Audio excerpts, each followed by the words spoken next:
Hey folks, how's it going? Good evening. Hey Morton, Scheiten, Bosgrove, Van Gogh, Enzo, Soda, Steel, Tritosi, what up? How's it going?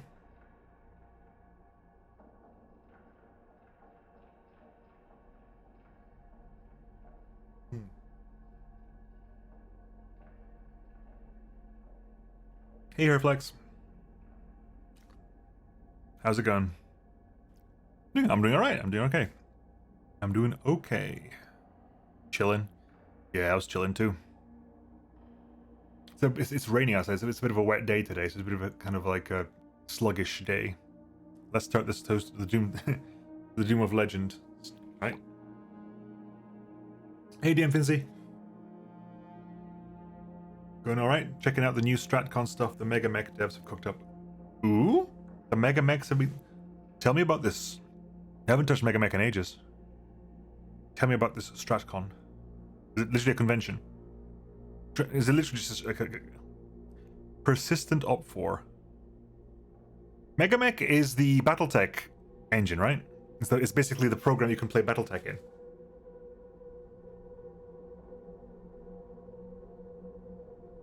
MegaMech is basically... MegaMech is to BattleTech what Roll20 is to D&D, basically. Although MegaMech is built for BattleTech. You can build your mechs in it, and it does like all the dash rolls and stuff. More about the update, okay. But still, people who don't know what MegaMech is. In the meantime, while we're chatting, let's get our, what's our captain's log like? That was the Tachyon Lances, that's still active. Plot. You can get rid of that one. Next time, scanning the gates, romancing Dowd and Kazaron, romancing Sebastian, romancing Scylla, romancing Baird. Just a full orgy, really. Yeah, that works. Hey, Serethral. Yep, so now it's basically we play Starsector the dating sim, and basically we get everybody on. Right, so what are we doing for stuff? We're doing okay. We got people, we got supplies, we got fuel. That's good. How is the colony going along? Colony's going fine. Colony is going fine. We're growing slowly. We're actually almost at level 6. Did you decide what the level 6 was going to be? I mean, we can farm here. I mean, that's potentially something we could do, is we can farm. Alternatively, I'll make a military base. Alternatively, we make a military base. That's the other choice here. You forgot to give the captain's log a start date. Well, the captain log comes with its own start date, doesn't it? December 4th, C2 cycle 215. There it is. There's the start date. I should probably go like full on sort of like captain's log, December the 4th, cycle 215 situation, you know? You can just do that. How's Ziggy treated so far? Oh, yeah, we haven't really used Ziggy in combat yet. Luckily I can quickly get set forum post. Nice. Drop that in the Discord as well, because it'll scroll past and I won't be able to see it afterwards. Herflex, just give that drop that on the Discord. I haven't touched MegaMech in well over a decade, I think. Mainly because I've never really played with it like properly. I just watched a YouTuber who put up his campaigns on it with his friends. I haven't seen him do an update. He hasn't put a video out in ages. Hey, thank you. Hey, McCusk. Very FK, don't worry about it. Use Ziggy, say goodbye to supplies. Yeah, it does seem to be very supply hungry. Ziggy does seem to be very supply hungry. Recovery cost is 48 by and of itself. The demods are actually helping lower that down. And its maintenance cost per month is quite massive. I think we're mostly ready to go out. Our speed is currently 8. Yeah. Right. So I think we're just heading. Is there any colony threats to worry about? Nope. Although the logic path cells are down. Path bases. There are no active path bases that we are aware of. Have confidence. Have confidence. No confidence. Which channel was it? Stick it in episode talk. That works. Episode talk is just stuff that's happening in like a stream or something like that. Or, honestly, it really doesn't matter. It just doesn't matter at all. In that case, I probably should change the names of the channels in the Discord just to be a bit more sensible. You know what I'm gonna do? You know what I'm gonna do? I'm gonna go ahead and go colonize Baal. That's what I'm gonna do. I'm gonna go ahead and colonize Baal because might as well. Take some. We have some. Damn, we haven't got any transplutonics. I need some transplutonics. I need to build. I'm gonna go to Baal and I'm gonna colonize the that volcanic. I need to put a comm relay there. Comm relay and maybe a something else there as well. So I need to go there anyway to scan the gate. So if I manage to get a transplutonics, it'll put like a comm relay up and like a nav beacon maybe. You don't need the parity credit. I want to. It's a bit messy at the moment because we're halfway through it. When I start my next campaign, I'll turn it on again. How's chat today? Disgusting gate and 3 tables. Is there 3? I only saw 3 stables. Jesus, there are 3 stables here. Good heavens. If only there was a proper planet here. If only there was a proper planet here. I mean, this is going to be really good for mining, but other than that...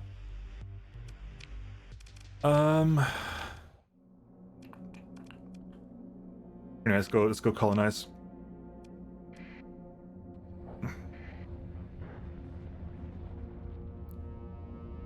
Anyway, are you planning to take a visit? I'll probably do something else briefly in the meantime before I swap over, yeah. Just to get...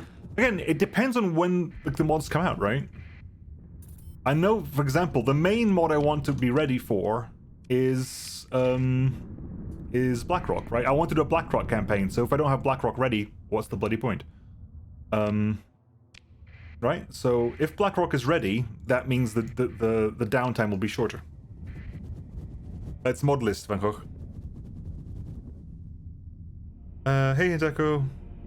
Task completed. Where's that from? I just like got that in my head. It's like, where is that from? Hello, unidentified exploring fleet. Task completed. Is it something like... I want to say Mordheim. Do you have an opinion on Cutter Remnant? I haven't really used Cutter Remnant. It's probably going to feature in my next playthrough. Like, I want to do a Blackrock campaign, so I kind of need Blackrock to be done. Besides, you know, I don't want to be doing back-to-back-to-back Starsector because that's not what I do anymore. That's not what I do. I don't do Starsector that much anymore. That is not the point. That's not what I play for. Name. I need a name. Usadakan. I want... Think about this. I need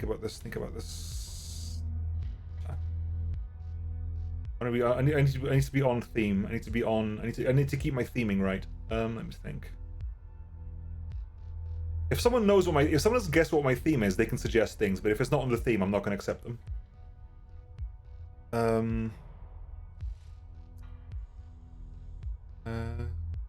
Or a dungeon keeper kind of game. Yes, like possibly, yeah.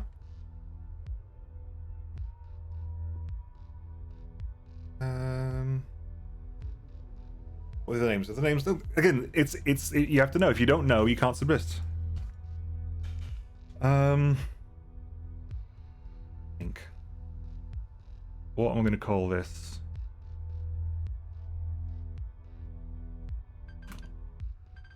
Asakoko. Boom. Confirm. Bam. Build that. We're going to set up immediately for quasi-functional spaceport. So we're going to set up immediately for mining. We'll put the mining down. Can we put the drill thing here?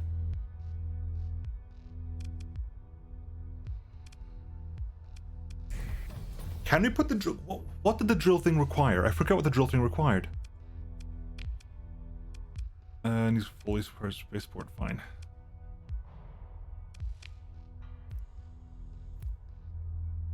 Give scan 6 gates. Not habitable. Well, this definitely isn't habitable, so let's quickly. I don't think I've got any of the. I haven't got any transplutonics, so see how it works out.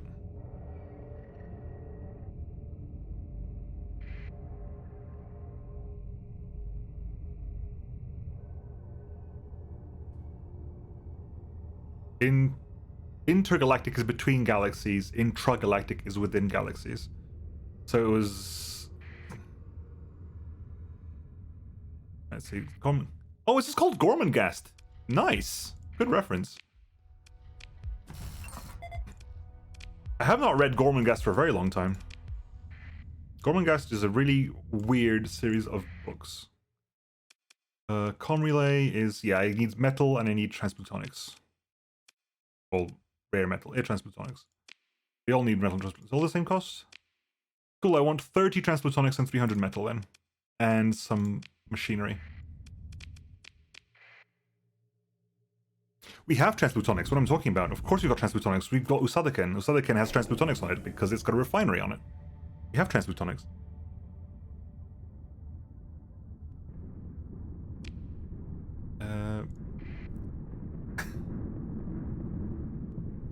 Oh no, not more Dutch people.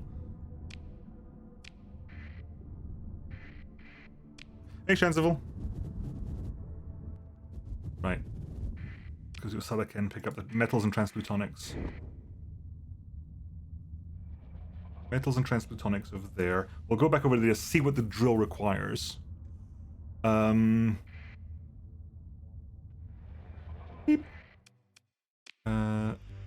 We need 30 transplutonics, 300 metal. That's all we need. That's all we need. Some machinery as well. So pick was at 60 machinery, just so we have this machinery we require. Good. Commanding. I don't need to build anything before we get too ahead of ourselves.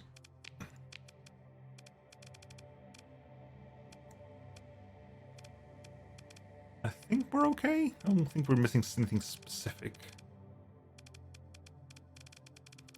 Apparently we're still building typhoons in that. Ship hulls. I haven't got any capital ship hulls. That's all. Really? Damn. Any fighters I particularly want? We've got Cobras, we've got Daggers, Kopeshes, Longbows.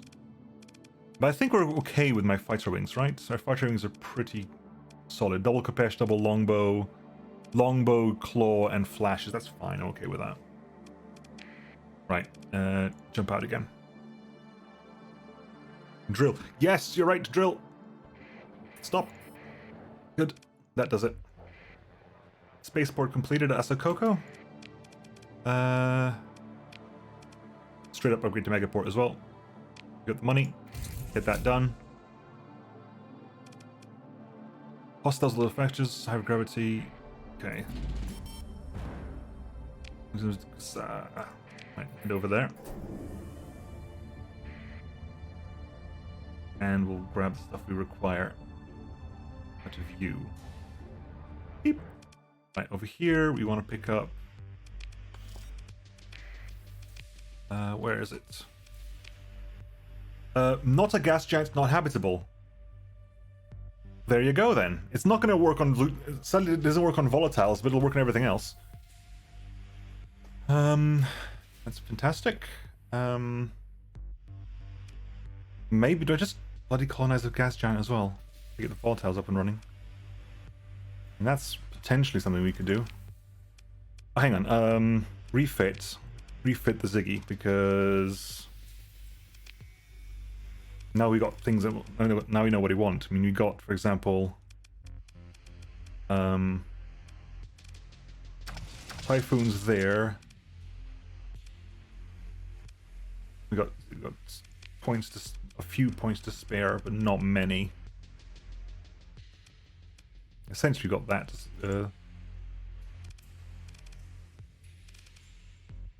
Yep, I'm okay with that. That's fine. Give it a couple more points there. Good. Right. Jump out. Have I got tack lances? I have not got any tack lances as of yet, no. How much? Posture check, hydration. I can hear them talking about work. Apparently we might get thunderstorms. Great, now I got a forecast for storms. Oh no. Right, let's head over to Baal. What's your win condition for this playthrough? Don't remember. I haven't really got one. Finishing the plot is mainly what I want to do. Once the plot's done, I might just carry on and see what we can get, but I want to get the plot finished first. Right. Slidaken is... Sakoko is that one over there, but we want to hop in and just drop off a bunch of stables, so...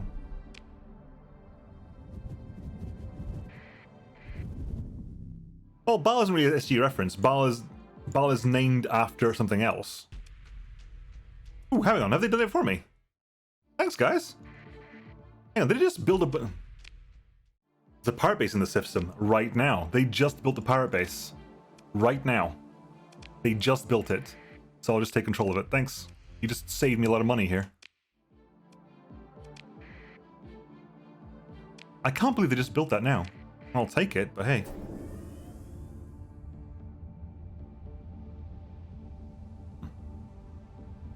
I'm gonna go scan the satellite as well, the gate as well, while I'm here.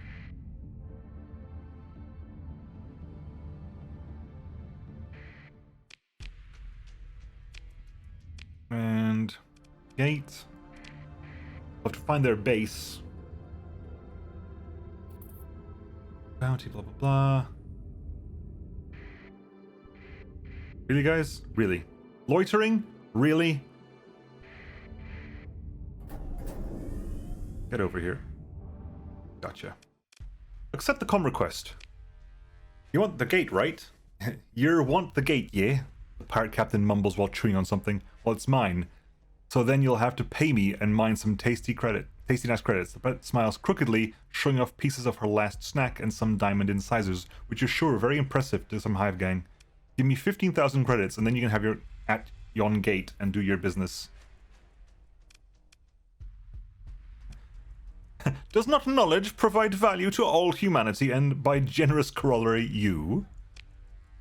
Pirate looks confused and possibly a little upset. What? She says through another bite from an emergency combat ration bar. I come to do science and pursue applications for new discoveries. Just don't you be doing that without buying me a drink first. Pirate turns to laugh at her crew, who obediently join in. She turns back. So, will you be paying me to burn out, or... Why pay? Well, I can just blast your feet. I'm not going to pay. I haven't got enough story points. I'm sorry. I want to do this, but screw it. Whatever. We're doing it. Painstakingly, you walk the pirate step by step through an argument for universal ethics of collective betterment, with a particular application of allowing you to perform your scan gratis. It's a gamble, you admit, and the pirate understands gambling enthusiastically, but one in which we all bet for potential wins from the universe itself. This analogy bears more fruit, and you manage to advance a narrative thorough line of cheating in the house. Where the pot to be won is the corpus of hyperspace physics knowledge, and the house is the natural world itself. A crude approach, you'd reflect, but you're willing to compromise holistic fidelity to hurry the conversation along. You prompt the pirate, so by allowing me to access this gate, wait for it, I, the pirate speaks hesitantly, make richer both of us more? Exactly. Okay. The pirate sits back, tired. We will go now, so you'd better come back and pay me lots of credits in a cycle? Or we'll make you eat laser. Close enough. It's amusing. Bye. Everyone's played STO as that science is the most dangerous in space. Are you leaving? Returning to Tur Wursat. Oh, please tell me you're... Hang on. Scan the gate. Your command display is overlaid with a... Hang on. Your sensors officers notice your queue. Your command interface lights up. Execute scan. Blinks expectantly. The gate awaits as cold as a tomb. Your command display is overlaid with a representation of the hyperspace manifold surrounding the gate. It is calm and cool, devoid of drive wakes. As the scan begins, you watch a line of disruption flare between the icon representing your ship and the icon representing the gate. Spirals and ripples spill out in non-Newtonian waves, surging from a point at the center of the gate. No, it's not a point. A circle, a sphere, a torus, and inverted funnel. In some other form that makes you squeeze your eyes shut. You hear faint music from far away. Captain? Your census officer is looking at you. The scan is complete. You realize it's the second time they've said this, and you gesture as if you were simply lost in thought. Oh god, I'm getting lost into chaos. Hang on, excuse me, I'm going to be following you back to your base now, because you built a base in a system that has one of my own planets in it, so I need to wipe you out. The music is pretty much, it is very much like, it's very chaos. It is very, very chaos. Come on, let's find this base of yours. You leaving? Okay. There's a base somewhere here, because... Where is the base? Maybe near Gormangast?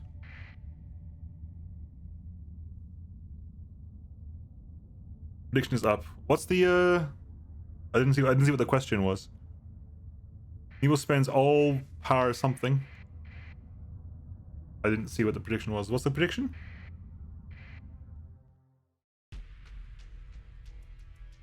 Control really good. Back to Asakoko. Nemo spends all para and Zig ordnance points.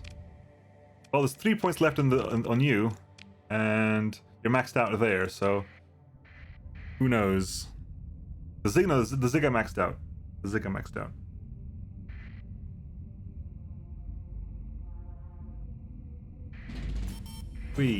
Income. Repaired structural damage on the tug. Oh, it must have been built with a demod. Okay. I just voted randomly because I have no idea what it means. Hi, Rin.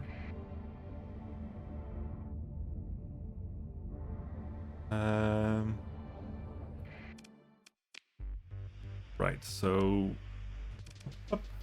Turns out that those weren't required. Right, can we shove you in here? Install item. Bam. So we're gonna make a lot of ore here. We're gonna be making a lot of ore. Sadly, that doesn't affect volatiles, but hey, it'll work out for us in the long run. 25 days left on you. Free port's all right. We'll patrol station as well. Patrol station, queue that up as well.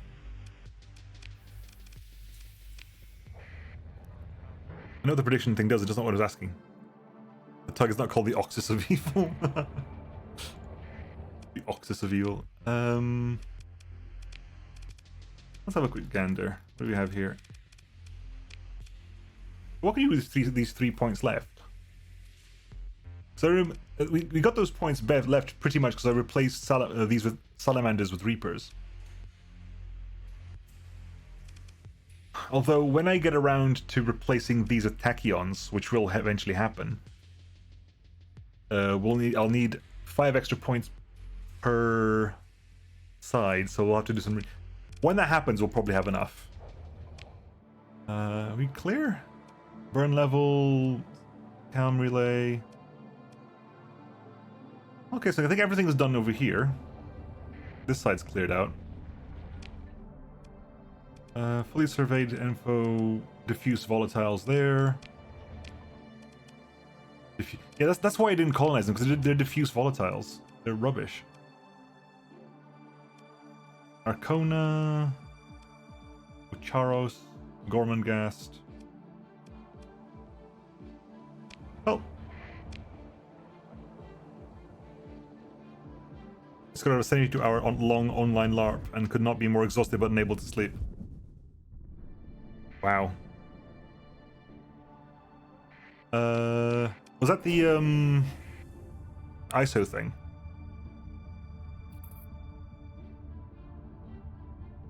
Was that another ISO 72? How did it go?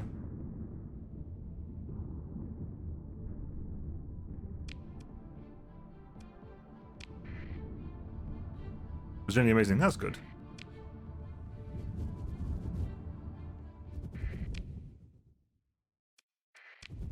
Let's make a move down here. Did you drop anything off? Don't know. Probably. Let's drop off you. The Tachyon lance is 25 OP, so when we get around to doing that, we'll need another 30 OP spare when you replace the hills with them.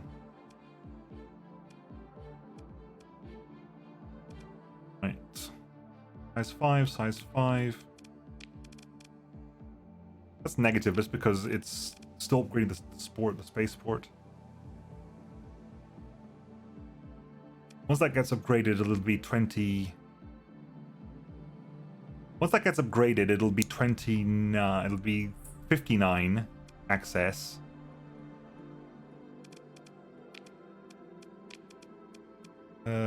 Freeport. No, you can go Freeport. Yeah. Bam, 34. It helps. That's gonna help out with access there. What else can we put there? Way station. Fullerene spools. I want more Fullerene spools. I really want more Fullerene spools. Proximity to other colonies is online, but that's just between these two, I think. But hey, it's growing. It's slowly growing. Starsector is at 9. No, it's not plus 19. It's plus 2, but that's at 19 already. Are we under? Are we under? Oh, we've been raided. Not raided, but they've hit our incoming streams. Curse them.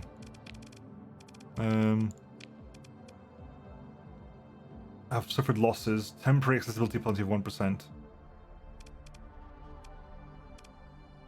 Transplutonics, really? Surely, have you been hit in system? That's the only way you've lost Transplutonics is if you've been hit in system. Anyway, let's head back into... Let's go scan some more gates. Any beta cores left? No, I'm out of cores right now. I'm out of cores at the moment.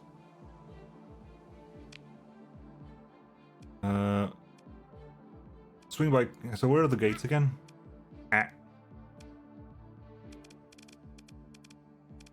And... Salvageables...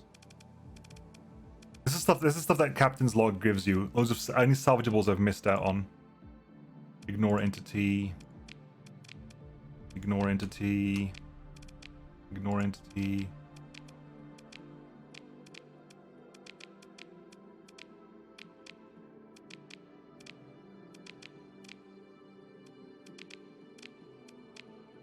I still don't think we could take Hypershunts on, but hey.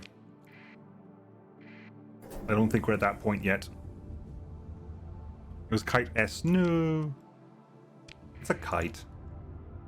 You'll be okay. How unspoiled do you want advice? What sort of advice are you thinking about giving? 2 tabs left from you was the gate tab. Yeah, I know. I was distracted. Getting gamma cores. That's fine. I know you can just get cores by attacking remnant fleets. It's not... I know how to get cores. That's not a problem.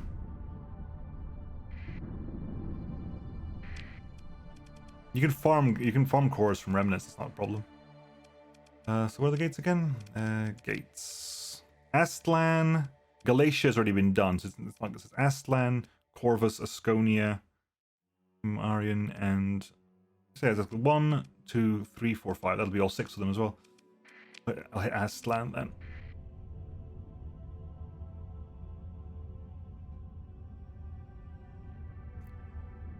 Military contracts can give drone storm, but okay, interesting. Have a look around then. I think I've got a military. Where's my military contract? Contact. Your military contract. Yeah, so there. I can have a look there. We're going there anyway. So last visited 6 cycles ago. It's been 6 years, buddy. Remember me? Right, mining completed, which means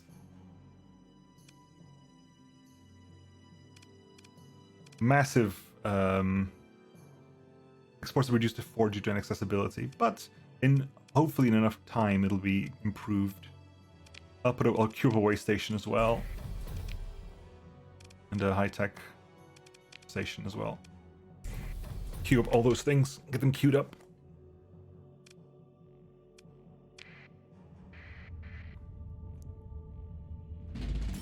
Oh, question. Can I actually land at Hegemony? Because I've got Ziggy in my fleet. And someone said on Friday that I can no longer land at any Hegemony base if I've got Siggy in my fleet.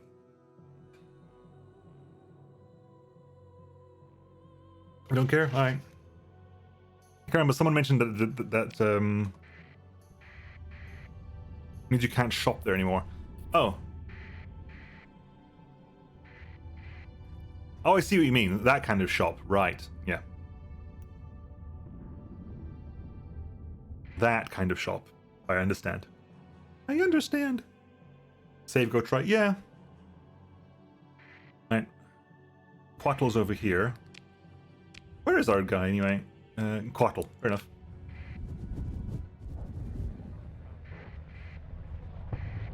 Beep.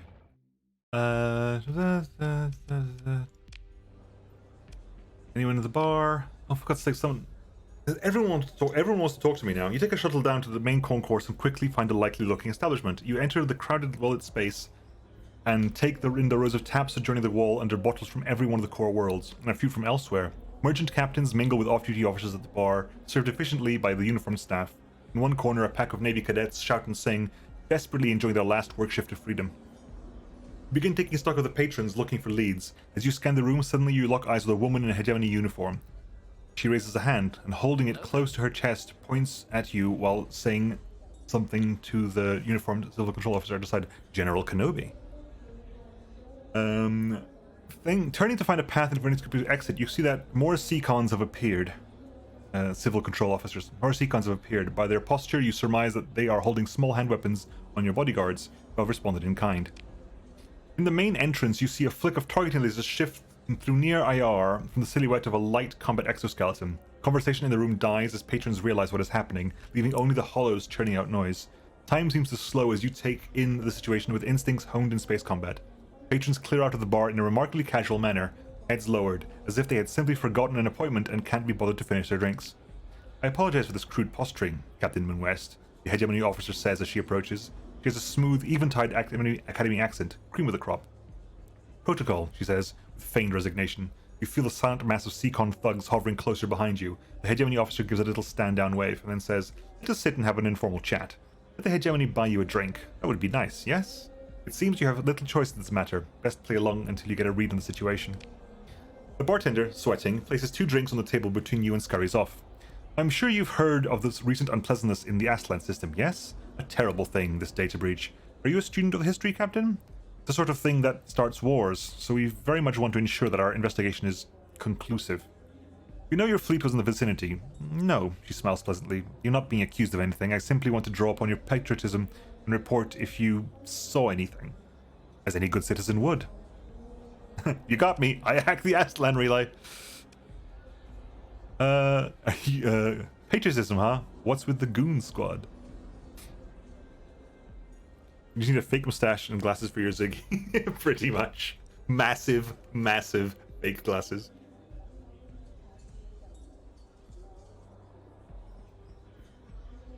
I want to know what they'd say. To be fair, I actually want to know what they say too if I say the second one. 2 for the lulz. Yeah, I would have. You got me. I hacked the Aslan relay. The Hegemony officer frowns. "I am not here to make light of a serious security breach, Captain. I understand you have a reputation, and that makes you very interesting. You might be wise to make yourself a great deal less interesting, Captain, before the Hegemony starts to take you seriously." What's with the goon squad? The Hegemony officer produces a fake smile, then speaks an order into her cuff. You notice the CCOM covering the room fall away. "You must excuse my department. Some of my associates suggested a different approach to our meeting. We compromised." She gives you an open look. "I argued for an informal chat, Captain. Make me right. Help me help you help the Hegemony." "I'm sure I didn't see anything, officer." "Indeed," she frowns, eyes fixed on you. "Perhaps if we examined your sensor logs, we would find something that slipped your mind. That would require a warrant, which requires very clear evidence of wrongdoing. The Hegemony could override the requirement or manufacture it, but you know their bureaucracy moves slowly. Have you met, or at least heard of an individual by the name of Gargoyle? There's a significant reward for information, you know. Am I under arrest, or can I go?" "You're not under arrest, citizen," she admits, but the officer's face freezes in slow anger. "I tried to make this easy on you, you know. Security of the Hegemony ensures the security of the entire sector. To trade freely, to live, to survive. These are easy times compared to what the Hegemony has faced in the past. Do not make yourself an enemy here, Captain. The Hegemony officer stands abruptly, bumping the table and spilling some of the undrunk drinks. My department finds you anywhere near another mysterious incident. I assure you that we will not be so lenient. Consider this an official warning. She marches out the front door. The bartender's eyes flick back to you, expressionless. Sorry about that. Bartender slowly shakes their head. Business is ruined for the shift. There's nothing more to say.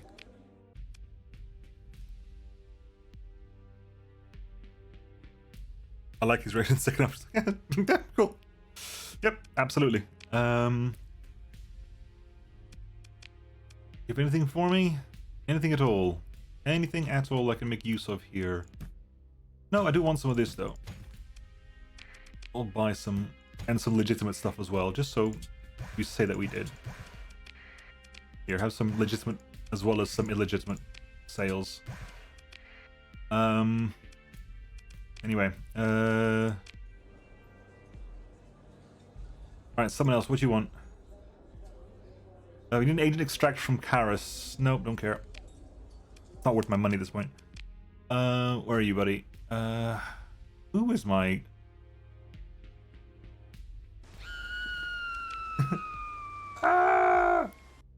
Who is my, hang on, who is my contact here? Caliban Sin K is an officer on Quattle. Caliban Sin K, there you go. Any work for me, buddy? What's on the bounty dockets? Challenging targets. 150,000 credits. 14 light years away in the Hao Jing star system. That's not expensive enough. In the Alpha Spira, that's the right direction. I think Alpha Spira is back our way. That's rubbish. And what do you have there? Where's that? In the Phonus star system. Honestly, not worth it, buddy. Another time. Shame. What I want is one of those crazy things. Where's the gate? Aslan gate is here. Suspect scavenger observing. Right, can you just leave, please?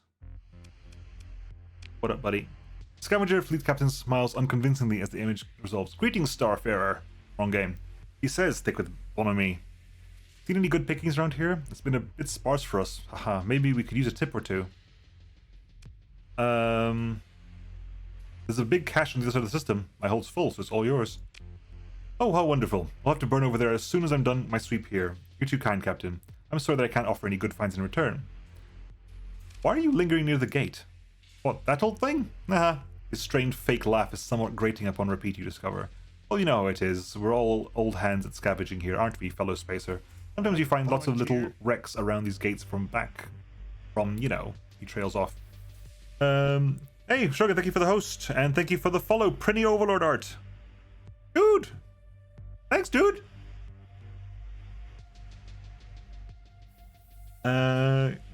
We get a Shogun shout out, Morton, please.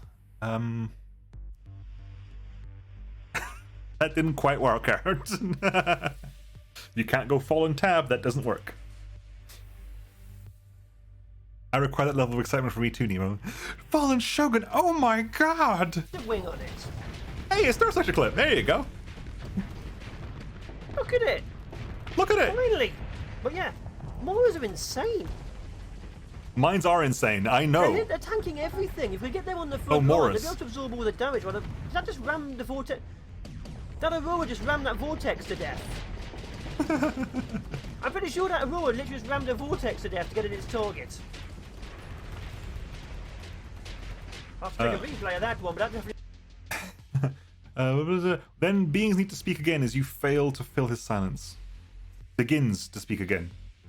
Need to double and triple check to be sure, isn't that right? Maybe someone missed something out there and that'd be my lucky day. So, did you need anything? Sure looks like you're watching the gate. Expect him to come out? Gate? Oh, Captain Moonwest, you're a treasure. His fake laughter settles down quite quickly and you see a drop of sweat wobble on his brow. Well, you know us spacers always telling stories about the gates, isn't that right? Watch your back around the empty gate, they say. Maybe it's just my what's-it, unconscious mind. I don't recall giving you my name. Of course, Captain, it's in the comlink metadata, of course. No offense intended, just being polite. We're all friends here, isn't that right? Just looking out for one another. Spaces got to stick together, that's what I always say. I'm gonna need you to move away from the gate.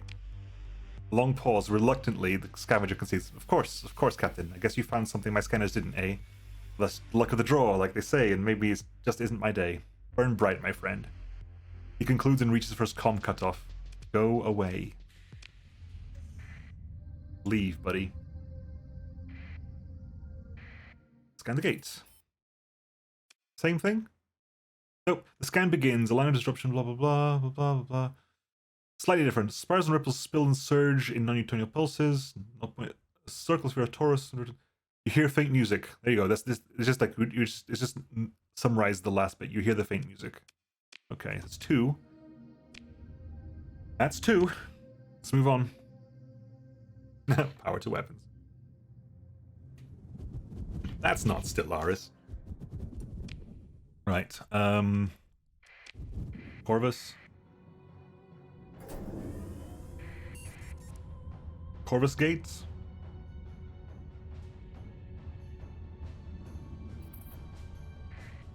Beep. Boop. Boop. Follow the music. Garnier Extraction Depot and Garnier Cryovolcanic. Actually, because Garnier is desipped, right? It's plentiful volatiles, scattered ruins. Does anyone know what turns up here? Does anyone know what this actually can give? So I've seen it. It always turns up, but I've never seen anything turn up here. Does it? What kind of stuff does it grab? Oh, cryosleeper stuff. Right. Okay. Cool. I haven't found the cryosleeper yet. Where's the gate? It's over there. Who's going to be babysitting the gate this time? Ouch.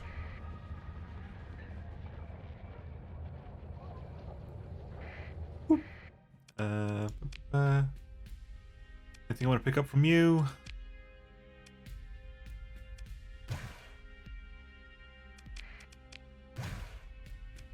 Cool. Anything on the dock?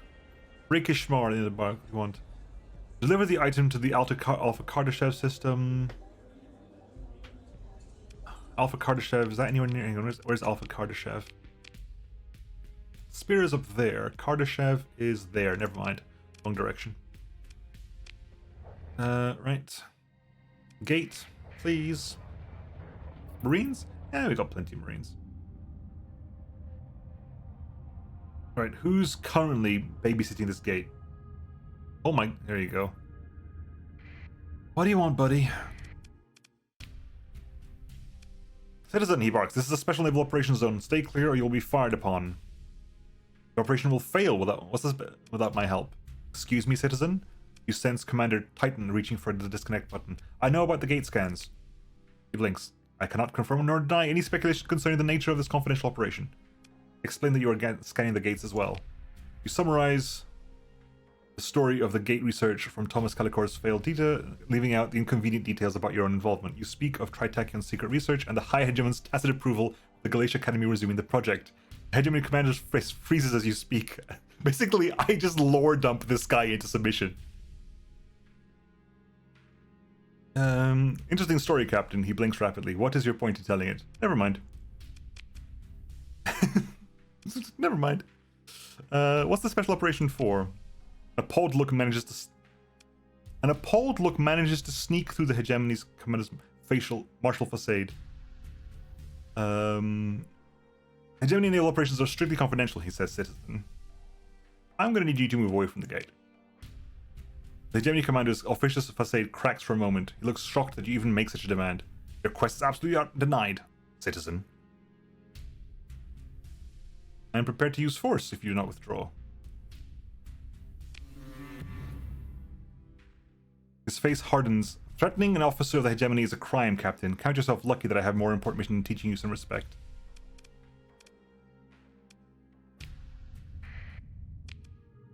I'll be back in a bit. My transponder's currently on, so... On the way back, I'll pick you up. Don't worry about it. I'll come back here with my transponder off on the way back. And I'll wreck your face. Gates... Asconia gate? I'm assuming every single gate has got someone babysitting it now. I assume that every single gate we'll have someone babysitting it.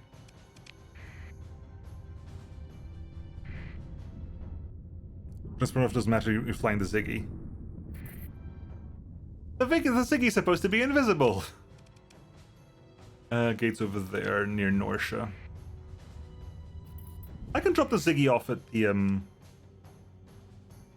the abandoned post if I have to.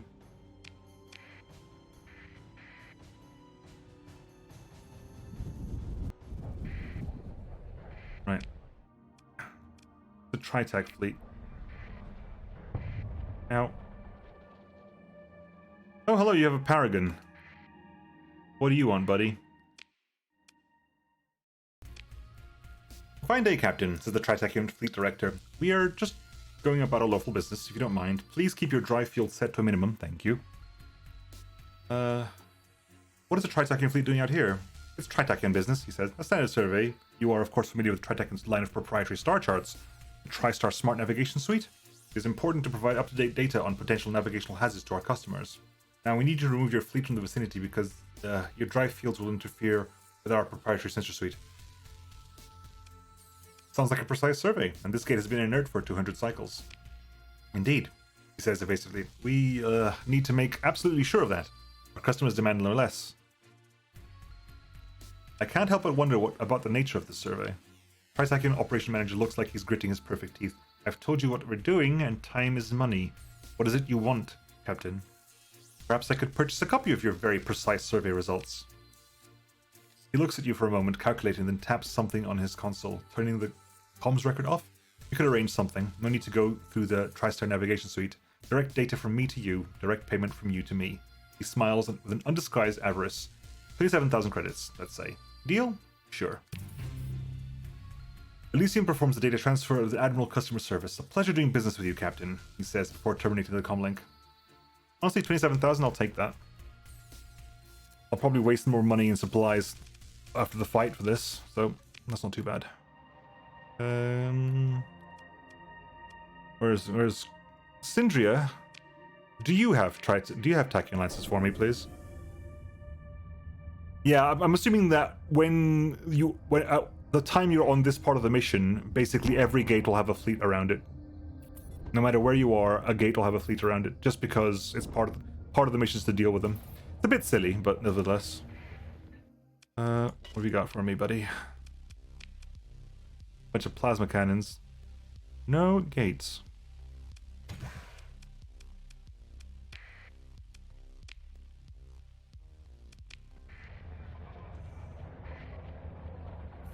Come on.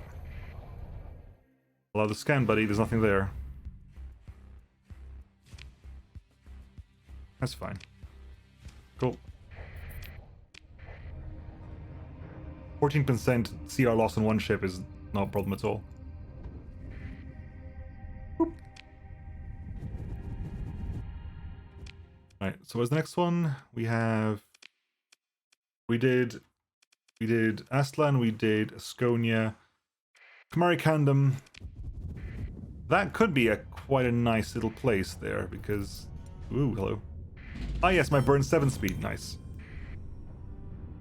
How are we doing actually on our builds here? Asakoko, 26 days left there, 57 days left there. Freeport is slowly building up speed. Any colony threats to worry about? No, not as yet anyway. Now, Path Watchers, gate is over there. Right, we're gonna jump over here. Is this the gate? Hang on. Gate. No, that's Kaikos. But my transponder is off. And if it's Watchers, we're shooting them. I'm not dealing with Watchers here. If you're loading Path Watchers, you're already dead. Wow, really? Okay. Ain't music, but that's fine. Sure. Oh, kind of sad now. Oof.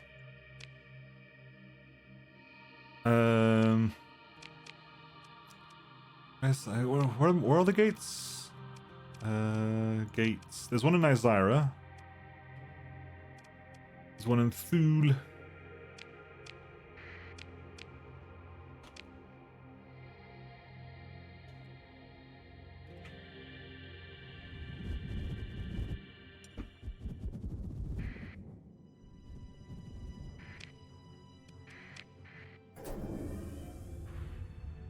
Go ahead and grab. Hop into where are we going? So Thule. Aiming to go to Kazaron anyway, but the gate is up there, so we're gonna hop in over here.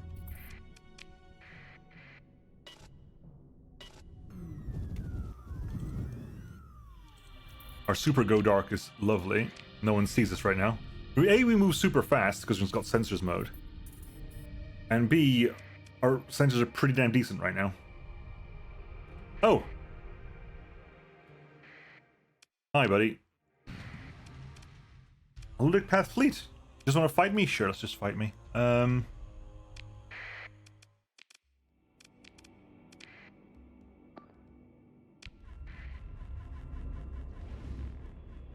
My life for ire. Wrong game. My life for ire.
Do I have the expanded missile racks? I thought I had the expanded missile racks. Do I not have expanded missile racks?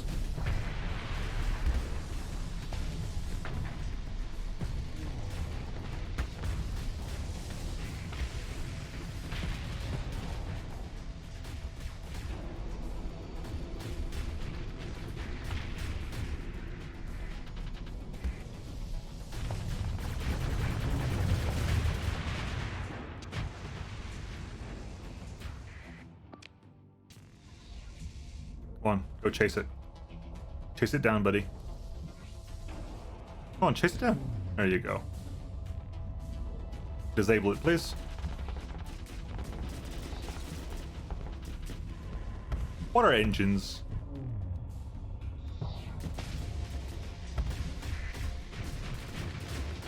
Good, thank you.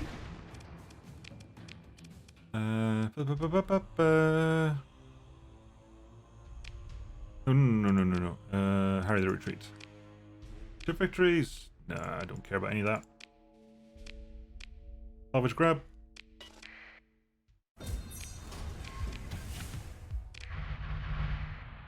And I need you to leave, don't I? You gonna leave? Yeah, leave. Oh, that's 4. Head over to Kazaron.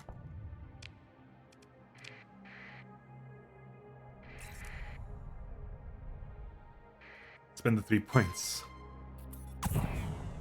Oh, really? Really? Really? I'll make it personal.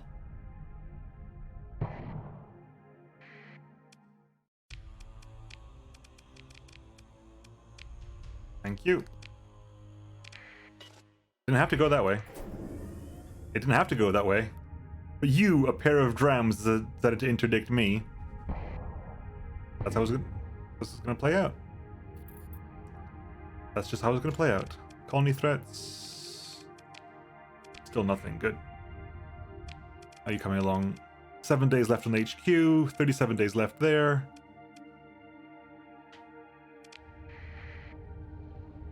Right.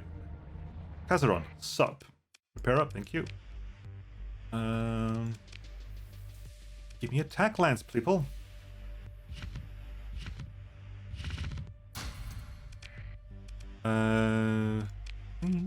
Buy. Special. Anything in the bar? What you want? Blueprints of... Don't care.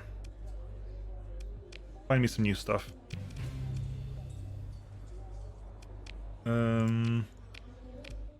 Right.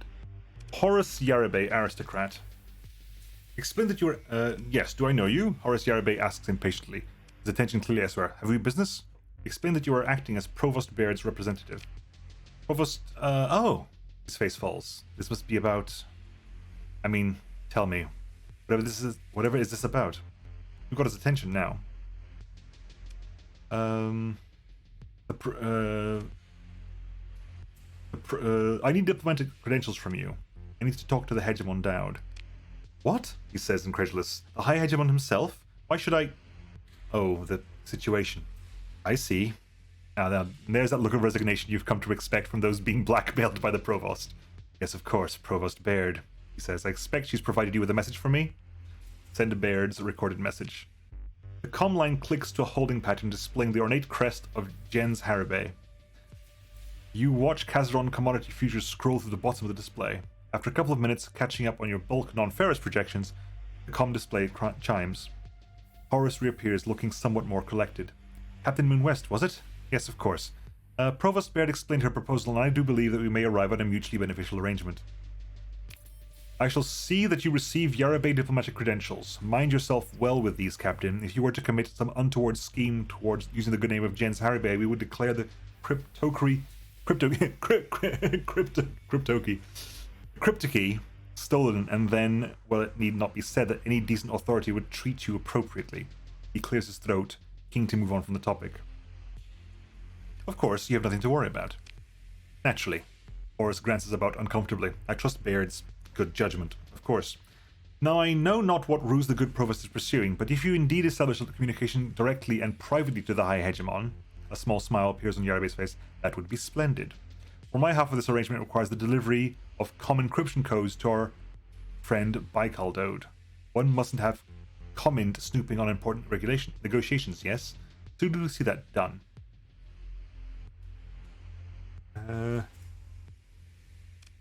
How can you be so sure the Hegemon wants to talk? Do you really believe the League can reconcile with the Hegemony?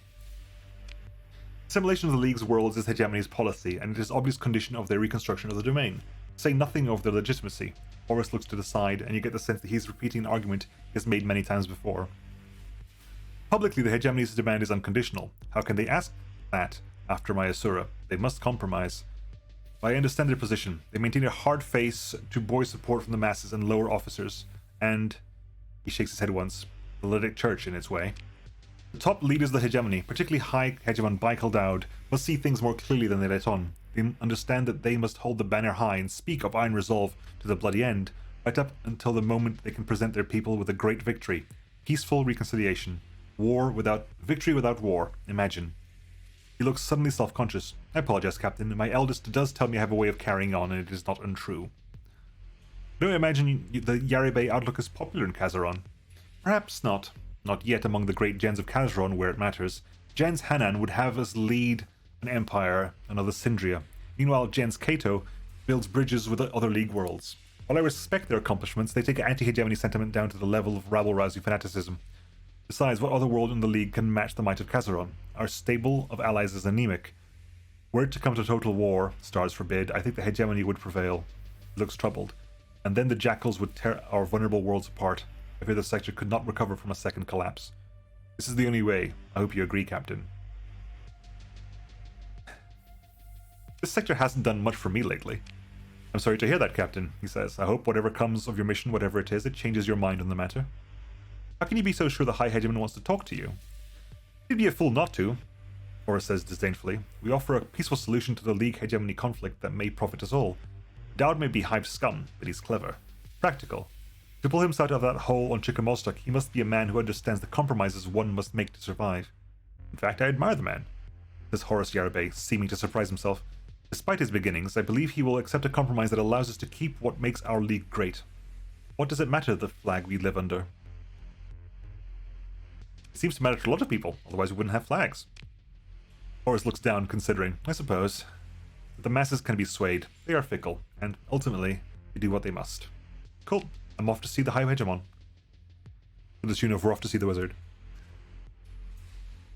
You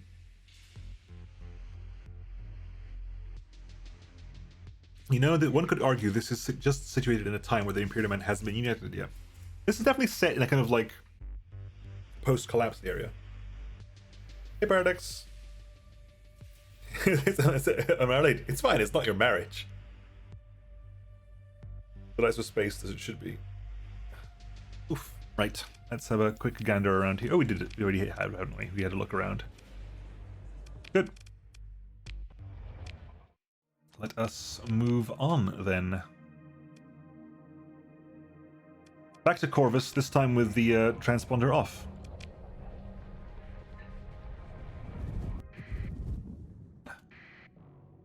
For God's sake. Yes, buddy?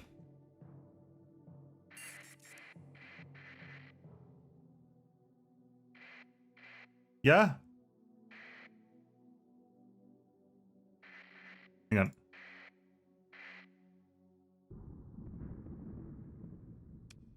That took you a while, huh? That was a moment of like, you really don't want to catch me, do you? You really don't want to catch me. The comms display resolves and the League officer speaks without bothering to greet you. I am Nevark Helen Metha of the Persian League Navy. My orders are to facilitate a conversation. She looks annoyed. With you. Hey, listen. She looks annoyed. She obviously considers this task to be beneath her rank. Hold while my comms officer reroutes the link. The Persian League crest flashes for a second, and another officer appears. Captain Moonwest, I am Lieutenant Finlay Siavong of the Persian League Fleet Intelligence Service. It is so very interesting to finally meet you, he says with a chuckle. You have a peculiar way of placing yourself at the center of fascinating events. Eric with a raid! Eric with a raid! What's this about, Lieutenant? He folds his hands politely. I understand that you had a conversation with Horace Yarabay recently. He's an important man. Or more accurately, Jens Harabay is an important family. It must have been an interesting chat. I was wondering if you might assist my understanding of why that is so. Do we just be completely open about this? We're gonna be like so honest that no one thinks we're speaking the truth. Go totally bland. There should have been a shout out. Why was there no shout out? Honesty. Baird is blackmailing Horace Yarabay so she can negotiate a deal with the High Hegemon. Siavong freezes for just a moment at your admission. Then he starts to nod, breaking back into a smile. Ah, Captain, my Captain, truly, he says with an overwrought magnanimity. You are a patriot of the League, channeling valuable intel about this gross conspiracy. Treasonous politics among the Kazran gens, forbidden science in the black of space. The High Hegemon himself? It's all connected, he whispers the wink, which leans back. But how is the secret Tri-Tachyon AI God fit into this? Is opposed by a motley cadre of heroic but tragically doomed Luddic crusaders? Luchadore! Pull pin. Uh-oh. And huck as far away as possible, because this is going to be a real big explosion. Bounce on the wall! Bounce on the wall! No! Yes! We just killed us. Yay! Yeah, I shouldn't have done this with Luchadore. Or I should have started with him instead. Oh, I want to see the boom! Oh, that's brilliant. Oh god, that's Moozle. No boom though, sad. No need to answer all at once, Captain. I know you are more than willing. I'm genuinely trying to help the League, Lieutenant. To be perfectly forthright with you, Captain, I do not see you as the type, Siavong says. Life is full of little surprises, is it not? I'm sure. If that's how you really feel, we shall speak again before long. Until then, a good day to you, Captain, Siavong says. And what is it you people say? Burn bright? Yes. He terminates the comm link. Cool, bye-bye.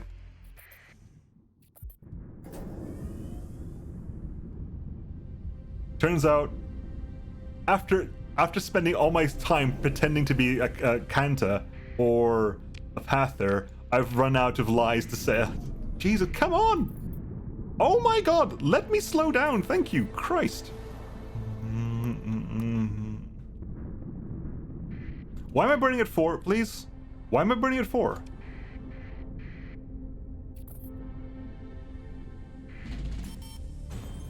That was weird. Go to Corvus.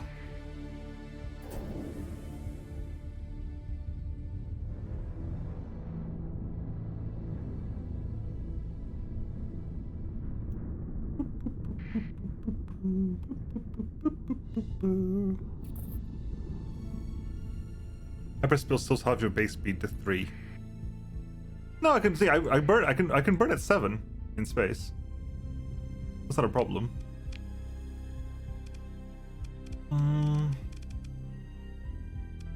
All my D-civs. Garnier's D-cived, Astropolis is D-cived. Ha ha ha. Any threats to worry about? Nee. Right. Where are we heading? We're dropping into Sharu.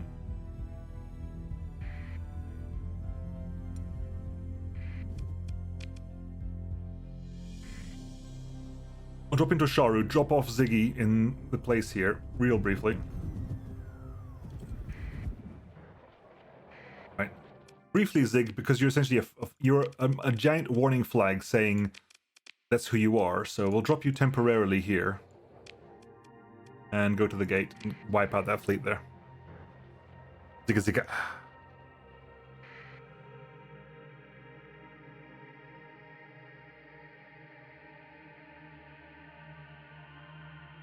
Right, we are going dark. We are to...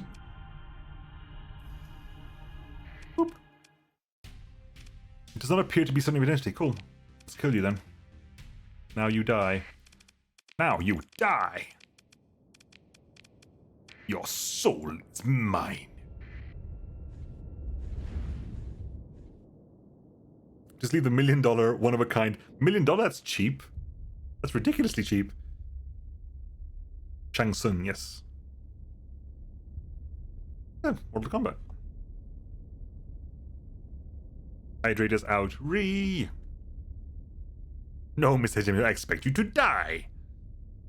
Doesn't it sell for 720k? Really? It sells for about the same price as for less than a Paragon? Really? That's rough.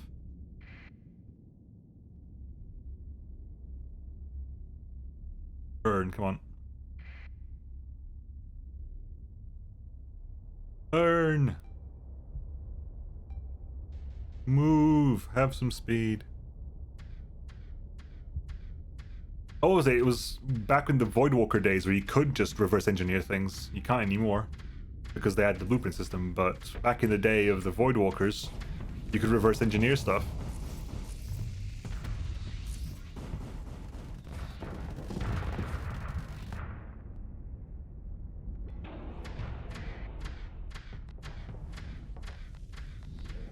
Okay.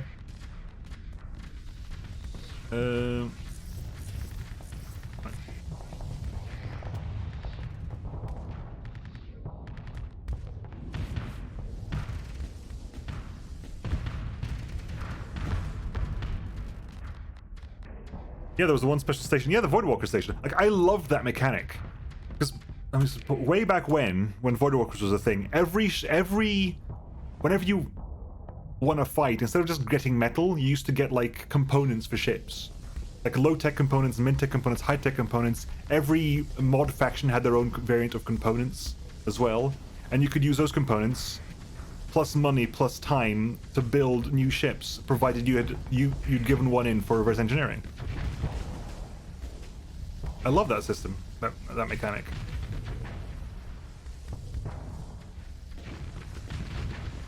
Buddy, you're well within range, and you're kind of staying within range as well. You got 2 hills on you, man. What do you want? Full assault.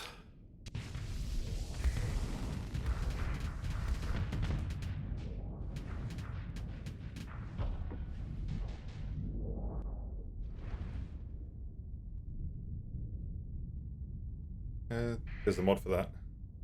Even a rating only sells for less than 300k. Chip price. Yeah, you never buy, you never sell for profit. You just don't sell for profit. There's no way to sell for profit in this game. Honestly, just because last time it was an annoyance. Good, thank you. Chip recovery.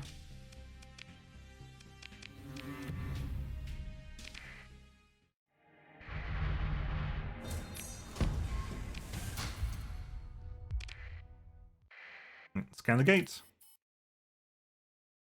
Okay, scan is complete. All gates scanned.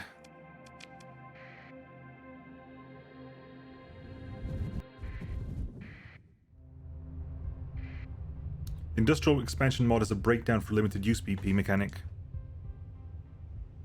The ship, good point. I need to get my ship back. Whoops. Ziggy Ubaka, yep. Sorry.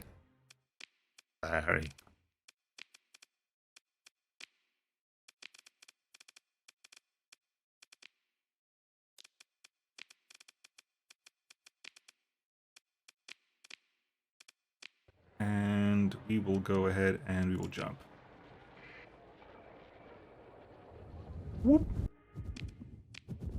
And Aslan.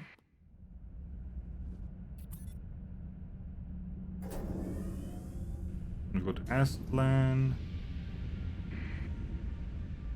Where is Chickamostok?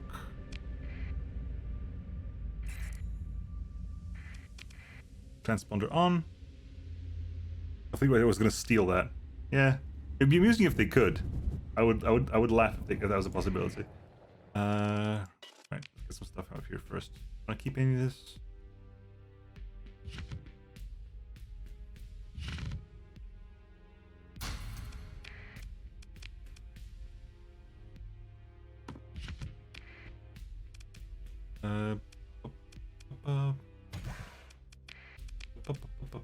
Hang on. Here you go. Another scan. Cute. Right. Find a private table. Mora, don't want the Mora. Pather. Handle your own problems. Right, anyway. Michael Dowd, the High Hegemon. After an interminable time of watching a Hegemony logo, the comlink connects you with what appears to be a junior cadet. You suspect they you haven't even graduated from the Naval Academy. Hello, citizen. The cadet chirps at you brightly. You've reached the office of the High Hegemon. Tour bookings of the High Hegemon Council campus are currently unavailable. If you'd like to know more about how you can assist the restoration of the domain, please accept the informal packets. Upload now. Download the Holo experience. I hope you enjoy this tasteful celebration of the Hegemony's history. Cadet says, from the heroic flight of Admiral Molina to save the Persian sector from collapse to the victory of the High Hegemon Dowd over the Tri-Tachyon and AI invaders, receive the Hegemony's 150th anniversary Holo experience. Oh, that's lovely. The man per the Hegemon. I'd like to meet the High Hegemon. I'm sorry, but the High Hegemon is unavailable. Cadet smiles blandly. I am an envoy from Jens Yarabey of Kazaron, transmitting credentials now. The state change across the cadet's face as they realize you aren't some tourist is instantaneous. Affirmative, ma'am. Your tone is military crisp now. Received and thank you, ma'am. I will confirm with OpsCom. An officer will speak to you shortly. Please maintain this link. This comms out. The display flickers back to the crest of the Hegemony. In moments, the crest disappears and you speak with a real officer, some kind of secretary to the High Hegemon who verifies your credentials and schedules you for a brief face-to-face meeting with Michael Dowd. Captain Moon West, I see. Yes, we can fit you in. The High Hegemon is a very busy man, but has expressed interest in your matter. Please forgive the ad hoc arrangement. I assure you that it is necessary. That picture gives nice cyberpunk vibes. Before you know it, you have a time, a place, and a visitor passkey to present. A public map database search confirms that you have been asked to arrive at some kind of naval shipyard in orbit of Chickamostok. The officer secretary did not take time to explain the purpose of the meeting at this odd venue. Shuttle to the naval shipyard to meet the High Hegemon. Your shuttle approaches the naval shipyard in Chickamostok orbit. The planet spins below you like a murky brown ocean. The Hegemony patrol pings your shuttle as the superstructure of the naval dockyard grows like the ribs of some gene-mod leviathan. The visitor passkey satisfies the patrol's inquiry, and they maneuver toward the next transport on approach. The landing may still bears the faded logo of Belai Astra Group, a domain-era manufacturer of heavy weapons and a key supplier to the 200th Legion. It looks like a post-collapse fragment of corporation has taken over this asset and now contracts exclusively to the Hegemony Navy. The bay is crowded with transports, military and civilian. Some high roller has even landed a shimmering O-type kite, much to the annoyance of the ground crews. A young ensign checks your pass with their datapad and leads you and your bodyguards past the crowd of civilian officials and media drones. You arrive at a checkpoint still setting up for civilian access. The ensign indicates your guards. You'll have to wait here. And Captain, you'll have to leave your sidearm with the armorer. Hand over the gun. The armorer hands it to another man, not in uniform. Look him over. Military bearing, subtle cybernetic augments, combat-rated civilian clothes. Rivas, High Hegemon Dowd's Chief of Security, the ensign tells you. The Chief of Security examines your sidearm as if it were his own.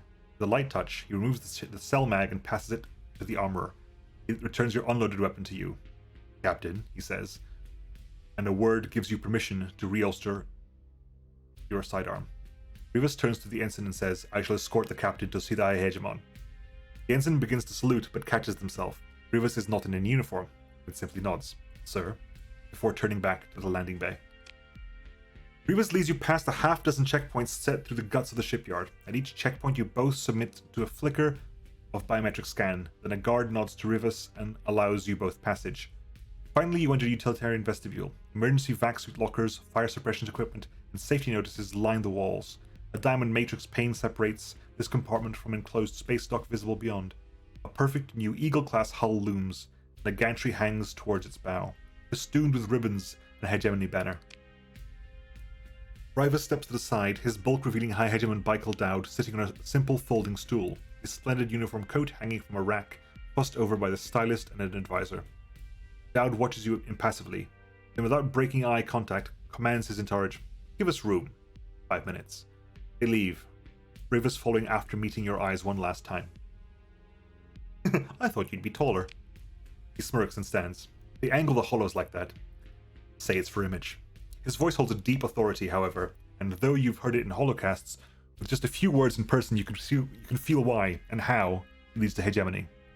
Dowd taps his datapad, activating a privacy field that dulls the ambient murmur of the shipyard's ventilation. How's Provost and Baird's project going? He asks. Bridged any gates? That's what I wanted to talk to you about. I know, he says, and lifts a bottle of spirits from out of a small box. Baiju from Eventide. Looks expensive. Wow, nice. Baiju, sweet. This is for the newest member of the Hegemony Navy, Eagle class. After I crack this over hull 0451, it'll become the Enduring Hope. How's that for a name? He pauses, waiting for your answer. I like it. It looks towards something better. Dowd raises an eyebrow. Huh. Didn't expect an idealist. He reverses and hefts the bottle like a practiced swing and smiles. Here's to hope, then. Dowd sets the bottle down. You're here to tell me our new provost wants to renew the old deal. You'll have to make additional concessions, isn't that right? I suppose you'll want to provide me with details. He taps his datapad, opening a channel for your own to upload the relevant material Baird provided.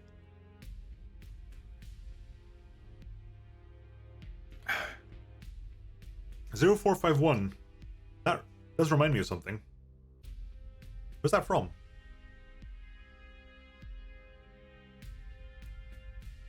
Now that you mention it, it does remind me of something.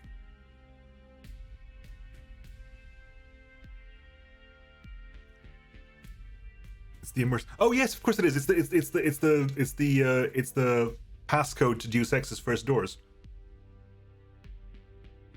It's all in any Deus Ex game. The first door you come across that has a keypad will have the code 0451. Is it on other things as well? I knew it from Deus Ex. It's been a hot minute since it has been. Or the book. Book? A key code found in many Looking Glass and Ironstorm games, including System Shock, Thief, System Shock 2, Bioshock, Dishonored, Deus Ex franchise, and more. System Shock. It's been a while since System Shock, and I have to go back. I want to go back and properly play Prey. I might do that on stream at some point. Actually, sit down and play Prey, because I do have it, and I played a bit of it, but I didn't sit down and play it to completion. So I might do that on stream at some point. Many think it's a reference to Fahrenheit 451, but it's actually the key code to get into the Looking Glass offices in Cambridge. Nice. I hated Prey. Which one? I enjoyed the first Prey is actually amazing. first prey, the one that was before the new prey, like the one that was the original prey, was really good. That was genuinely a very enjoyable shooter. And Prey 2 just didn't appear, and that was sad. Not the Mimic one. Not the Mimic one. The one that was made by... Well, basically, yes. The idea was that the new Prey is meant to be like... They bought the IP, so they have the IP for Prey, but they just used the same name and made a completely different game. But not okay, yeah. Like, it's the same... It's in theory the same IP. They have the rights to Prey, but they just made a completely different game with it. Which is not necessarily a bad game, it's just... Why is it called Prey? Anyway, upload bears documents. As you complete the connection with your datapad, Dowd speaks. What we did to Calicor was justice. He risked the entire Galatia system. Hundreds of thousands of citizens. That might be just one subsector of just one metroplex down there. He waves vaguely in the direction of Chickamostok. But, his voice hardens, I will not allow any grand experiments that endangers these people. I expect Baird realizes that any misstep will be met with the overwhelming force of the Hegemony Navy.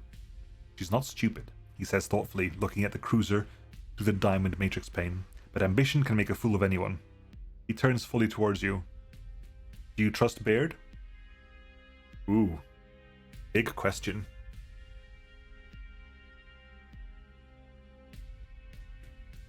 They're running out of single word names for games. I do think names need to be a bit more inventive. I'm leaning towards 2 as well. Actually, Morthen, do you want to do a vote on this one? See what people think.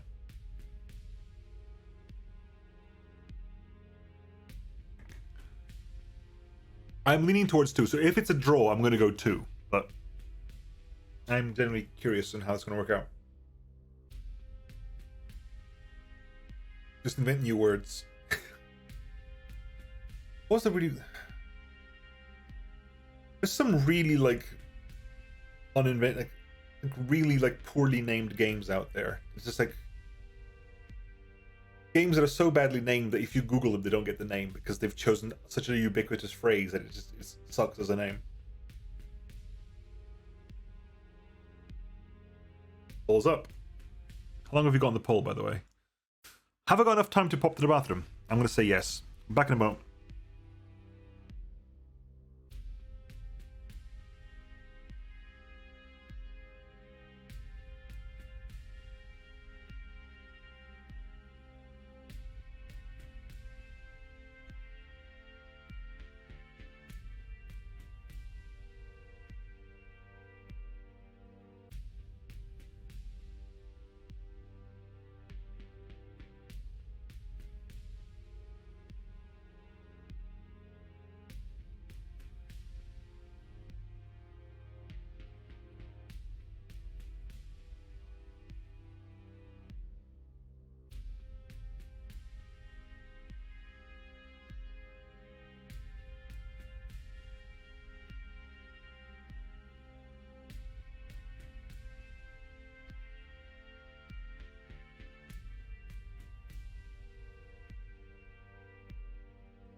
Hey, I'm back.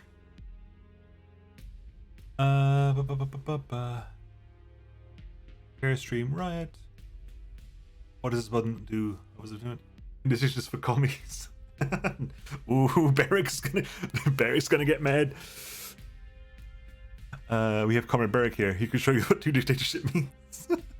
My cat was on my keyboard. Right, yes. We're reserving judgment, because I am too. I don't know how to deal with Baird yet, so we are in fact reserving judgment. Don't wait too long. The captain must make the judgment and give the order whether or not they have all the information they need. It is scientists who have the luxury of gathering data forever, asking questions and never quite giving answers, only theories. He knows at you, and you, Captain, are no scientist. Excuse me? Tell Baird I accept. I am so a scientist. She will be receiving additional demands. She won't like them. She will accept. He turns, pacing. The gates are the question behind the entire hegemony, are they not? Is the domain out there, waiting to reward those who kept faith, blindly loyal for generations? Or was there some grand catastrophe, and nothing awaits us but ruins and the dead? Or will monsters from Lud's own nightmares pour out to devour us all, unless we are armed and steadfast, ready to meet their threat? Captain, I need to know if we are history's fools or heroes. Not few among my comrades would say it is disloyal, even cowardly, to ask the question. He faces you. I think it's cowardly not to. All my busy helpers will be back in a moment, so make it quick. Did that Yarabay Blue Blood want anything important? House Yarabay gave me crypto keys to pass to you. I believe the trade tariffs are too high, especially for me. Ooh. Do I only get one choice? See how the vote isn't jinxed if you're gone for a few. Every time I put a vote up, I must leave.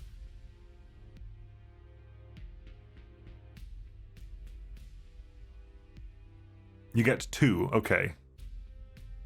In which case... The Hegemony AI inspectors are too aggressive. Perhaps something could be done? Not negotiable, he says icily. You've been out there. You've seen what happened. Twice. It won't happen again. Fair enough. House Yarabay gave me crypto keys to pass to you. I will listen to what he has to say, Dowd says and offers his datapad. You upload the crypto keys. I trust the Yarabays to do what is best for the Yarabays, he says, tapping at the datapad to accept your upload. Maybe that'll be enough. He looks over to hull 0451. Or maybe it won't. Deliver Jen's Yarabay's com codes to Dowd. You've got 20 seconds, Captain. Any last words? The top one is free. Okay. Ooh. I don't care about that one. That one is irrelevant. Money is money. I'm more interested in this one, actually. I'm more interested in that one, because money is money is money is money. I don't care. I mean, places are going to get glassed eventually. You seem to know a lot about what I do. You do know a lot. You do a lot of worth knowing about, Dowd shoots back. I speak from experience when I say it is not a life I can recommend without reservation. Michael Dowd taps his datapad, dropping the privacy field. As if on cue, the High Hegemon's small entourage returns with a babble of worries over how he'll look on the holocast, the need to review talking points for the speech, and his uniform. Security Chief Rivas rooms, corralling you from the gantry utility room and back through the security checkpoints to your shuttle.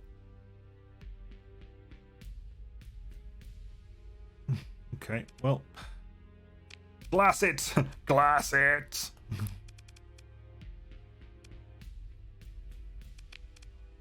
Alright, let's go talk. Let's finish this. Let's do plotty stuff then. The code is free. Ah.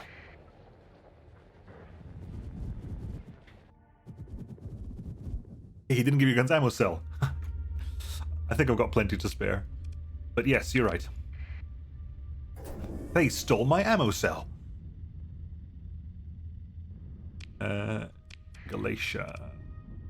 Galatia.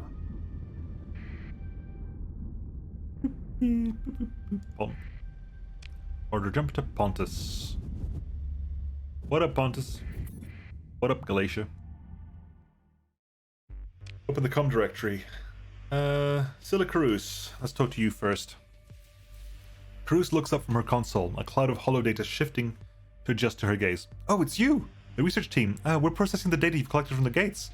We can't really talk about it until Provost Baird gives the go-ahead, she says. Between you and me, the results are exciting. But there are risks. Risks? She looks off grimly, somewhere beyond her terminal's pickup. I shouldn't talk about it like this. I'll raise my concerns in the meeting with the Provost Baird. Hopefully she listens.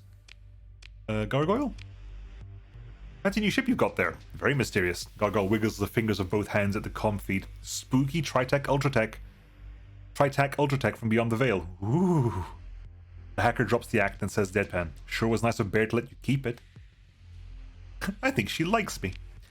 The gargoyle gives you an appalled look and says aside, "They let her captain a starship?" The hacker sighs dramatically, flopping back as if stunned. Likes me. By Lud's AI core, I can't even... Okay, focus. Gargoyle sits up. Bard doesn't do like. She decides that what you're going to be to her, and that's it. Anyway, haven't you figured this out yet? Baird's using me, I know. I do have the ship with me. I definitely have the ship with me. I picked it up.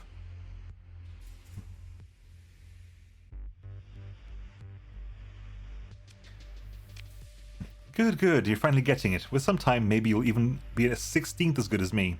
The point was... you're so vexing. What was it? Gargoyle taps a cyberjack cable thinking, then stops. Right! You're a shiny distraction. The shiniest. Shiny and chrome. Every million officer's eyes are popping out of their head staring at your wake, drooling. Meanwhile, the real show can proceed right here. Sure, they'll come sniffing around the Galaxy Academy just about instantly, but that'll be their B-teams. Gargoyle's arms crossed with a satisfied look. Neat, huh? Super neat. Yeah, well, the hacker starts getting distracted reading something on a secondary display. Have some fun with it, at least. Did you comms me for a reason, or were you just lonely for some mental stimulation after having robotic underlings salute you all day? Robotic underlings saluting me all day.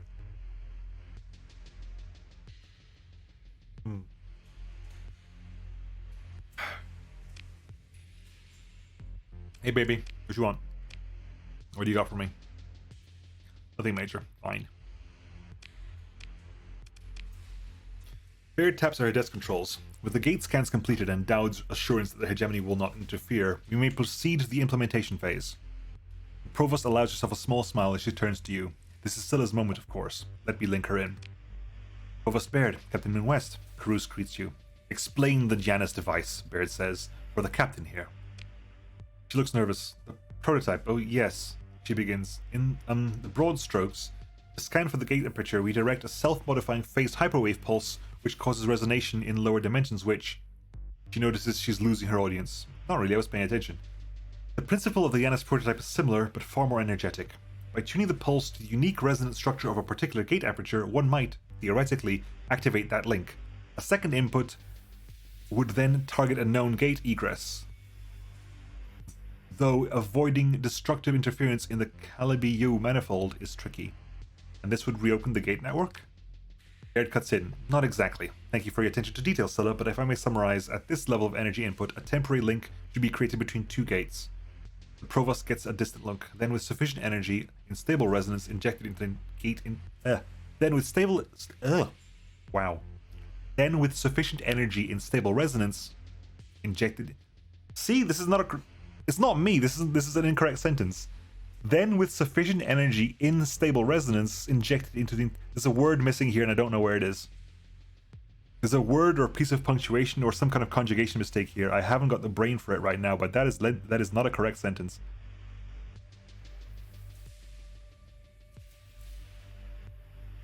Saluting. Salute.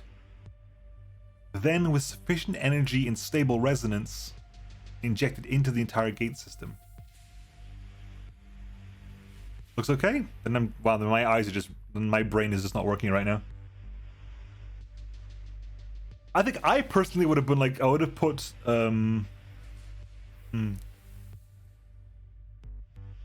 I guess. I'm parsing it incorrectly.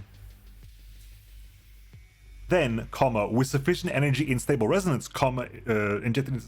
Yeah, fair enough. Yeah, that's my mistake. It makes sense. I just read it wrong. This time Cruz interrupts. But the system, the resonance is fundamentally chaotic. There are clearly some factors we're seeing results of the model doesn't account for. And at higher magnitudes, the results could be... That's enough, academician, Baird says forcefully. The captain is a highly skilled professional and doesn't need to hear all this to do her job. So what exactly does chaotic mean? Well... Baird turns to you, leaving Cruz cowed. Academician Cruz will return to her work, refining the details as more data is gathered. As a great man once said, technological advance is an inherently iterative process. Captain, she says, the first prototype Janus device is being transferred to your fleet. Test it on a gate manifold you have scanned. Record everything with your sensor suite and the modified instruments we have provided. This may be the most important experiment in the history of the Persian sector. The manifold, of course. Cruz speaks up one last time. Just don't use it on an inhabited system. Like the incident when Calicor, the hegemony, it wouldn't be good. Thank you, Air says acidly, for the reminder, Academician. The Provost turns to you. Obviously, we shall not repeat my predecessor's mistake. Test this somewhere quiet. She turns from the hall displayed a dismissal. I await your results, Captain. Bear terminates the comms. Test the prototype Janus device on a gate in an uninhabited system outside the core.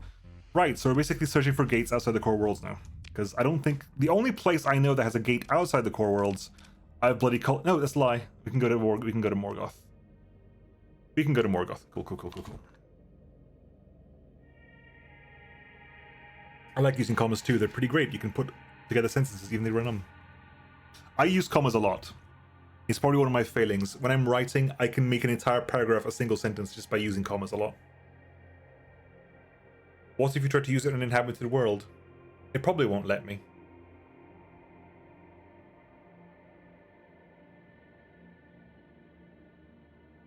There's a failsafe, sadly. Yeah, I figured it wouldn't let me. Right, we're here.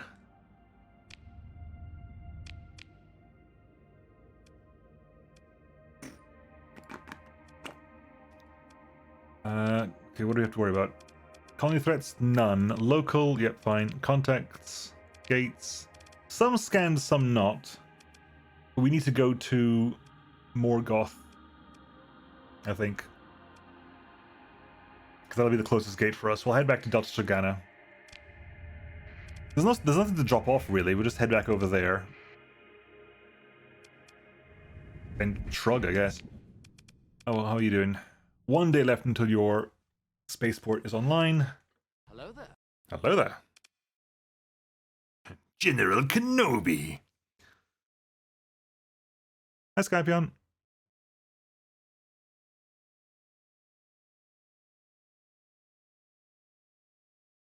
Then consider trying it at Coral, which I tried it on the Hegemon main system. I've been spotted.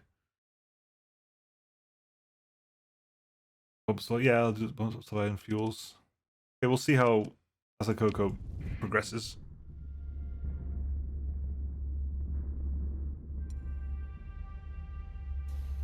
To be fair, de-civving one of the core systems is also just de-civ one of the core systems. Megaport and Asakoko completed. Getting there. We're getting there, slowly but surely. We're slowly just building up.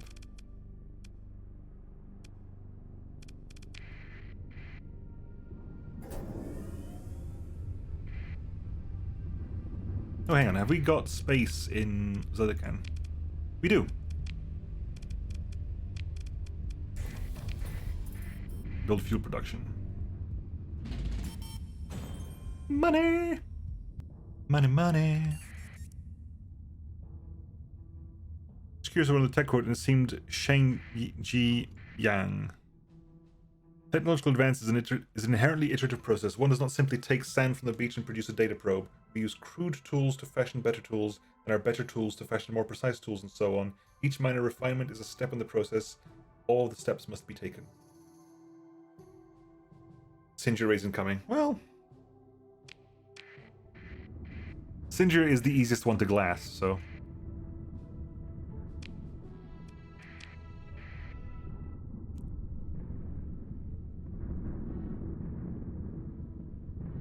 Who is Sheng Jiang?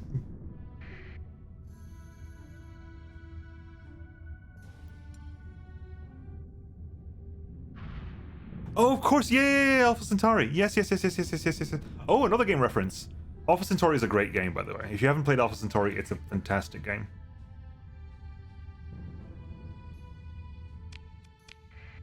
Alpha Centauri is genuinely a really good game.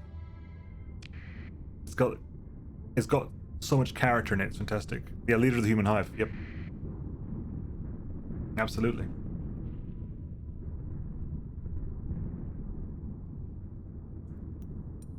Did you know all the stars?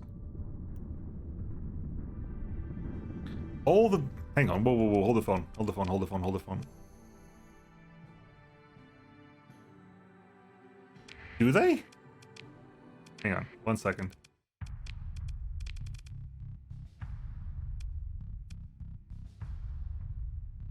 Are they here?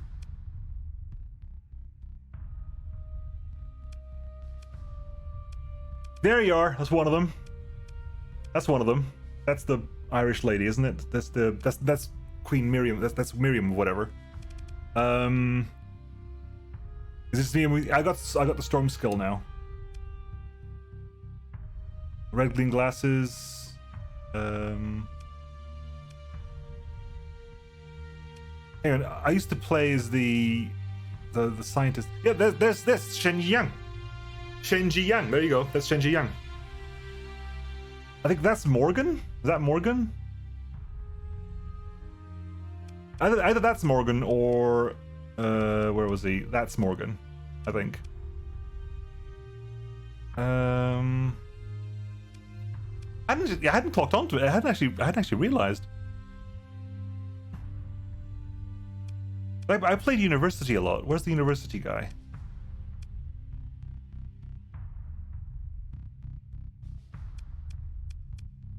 Where's the? That's the university guy. There, yeah. There he is. There he is. University guy.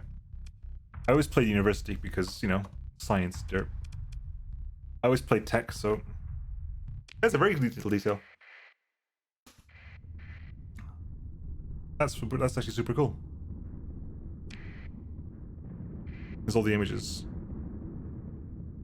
Centauri inspired portraits. Fine, let's click on that link then. Let's tab out and click on the link. Yeah, Shenji Yang.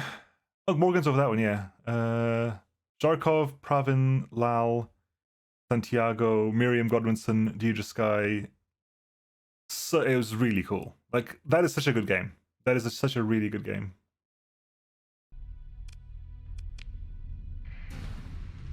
That might be something I do on a Wednesday, actually. Just to go for a quick... I don't know, on a Wednesday. I think do that on a Wednesday or something, because I think it would be kind of interesting to get that done. Is this going to be somewhere? I can never get into for Civ 4. Nope. Kusa's over there. Civ 4 was definitely a really, really good game. I think the Civ 4 to Civ 5 switch changed a lot of stuff. But I think I'm still a huge fan of Civ 5 as well. The whole thing was instantly put on pause.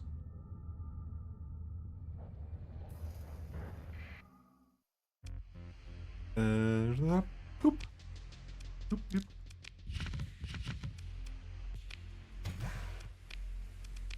Give me...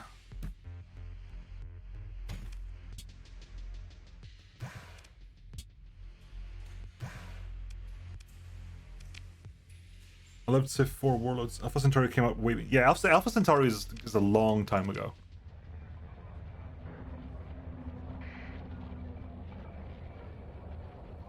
Alpha Centauri was a long time ago. What was the new one? Was it Beyond Earth? They wanted to do Beyond Earth and it just didn't work out. Beyond Earth is nowhere near. Colony threats, Ludic path base unknown. Disrupted, but they're gonna start doing that, aren't they? Like, Beyond Earth wanted to basically tap into Alpha Centauri, but it lacked the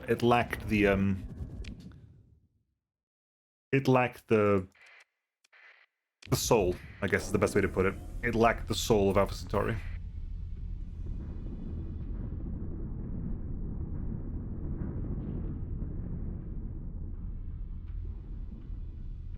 Janus was AC skin. Yeah, it was like it was. There are parts of Beyond Earth I liked, but in the grand scheme of things, it lacked the soul of Alpha Centauri. It lacked like every single leader having a really clear personality. It lacked the whole like Gaia stuff. Oop, yeah, you gotta ask permission to post the link, buddy.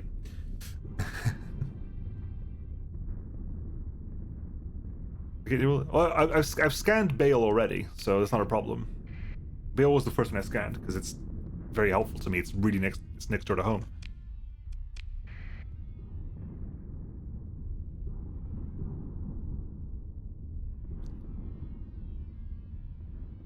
I'm assuming at some point I can only move between the ones that I've scanned, so having that scanned is going to help.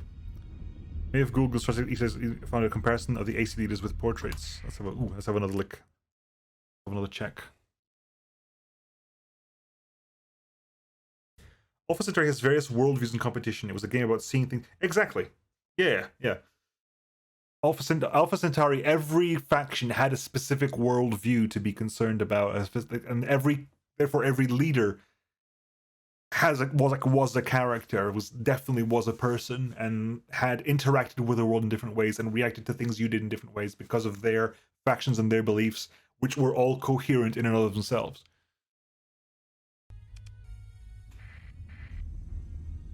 Man, every once in a while, like, I know that mechanically it's probably not as good these days. It's not necessarily, it doesn't have a lot of the quality of life stuff that could exist these days.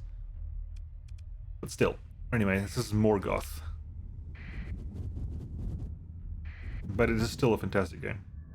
It's still a game I might go back to and just have a look at, and we'll play for a bit and see if if the lack of creature comforts is too much of a problem.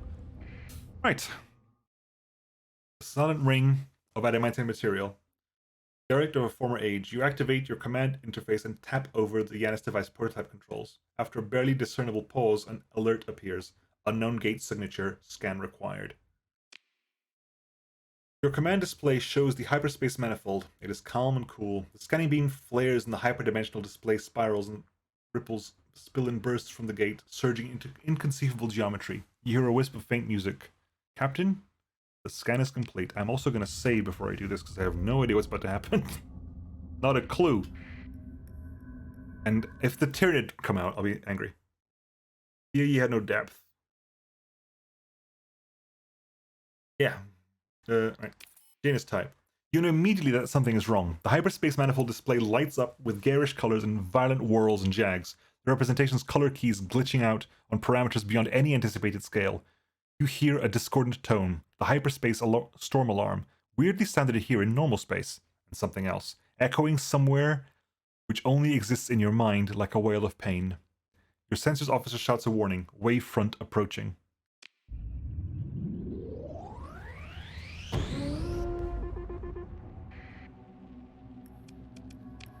Jesus. Okay. Hi. Total supplies to finish repairs, my entire fleet's worth. Okay.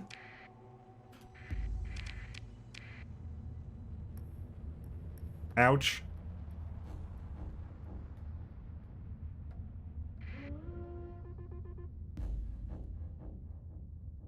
Have I got enough supplies left over? I do not. Okay. We're gonna give it some supplies, then we have to pause supplies. You see, this jump point can't be used until. Well, we have to TD out of here.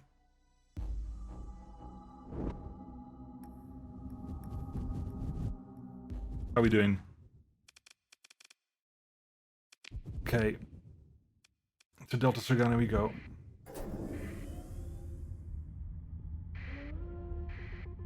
Yeah, I'm gonna now. I think has enough time passed that. Okay, suspend all repairs. You're allowed to repair. You're allowed to repair. You're allowed to repair. You're allowed to repair. Briefly.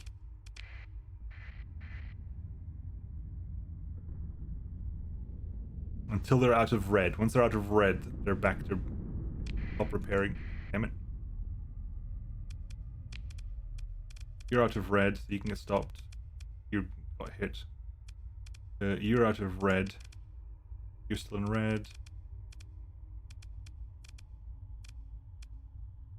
Okay, so just you two are currently repairing at the moment.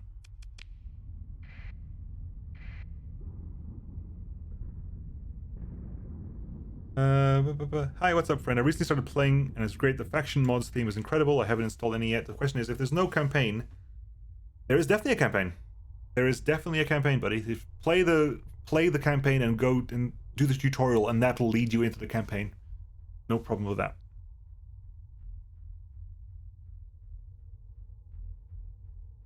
Oh. Oh, have I just disabled all jump points ever? Oh, I just shut down everything, didn't I? Whoops. In that system. Oh, okay. Oh, I thought you meant like everywhere. That would be bad. Wolf of Mibu repairs completed. Your CRs. Okay, your CR is back in the yellow. It's just your CR needs to get back up a bit.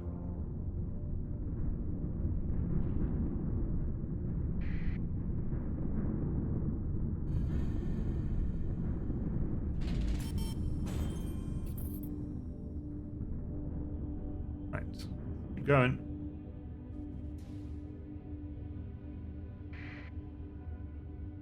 You back to... You were now in yellow as well. Okay, so...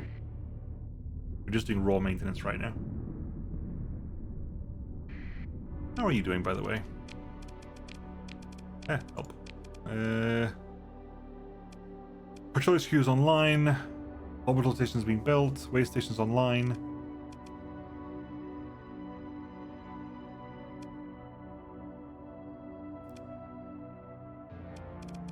Once it grows, we'll be able to do that. See, how are you doing? 54 days left. Size up there.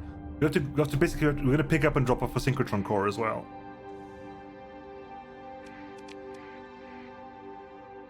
Ow, that was painful. Right. There's the colony.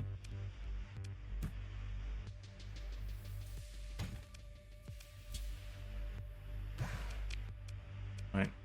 Go to fleets, resume all repairs, airships. Ow. That was pain. Give me a synchrotron core, please.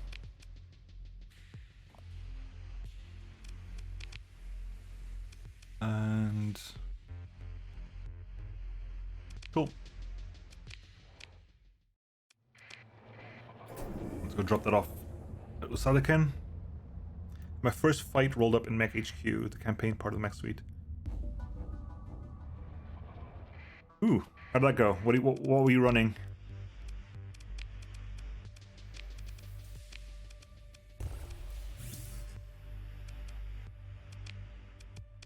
A light lance, which is a fair number of SRM carrying mechs.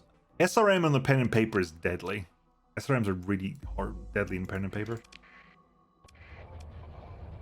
Sustain burn. No, move.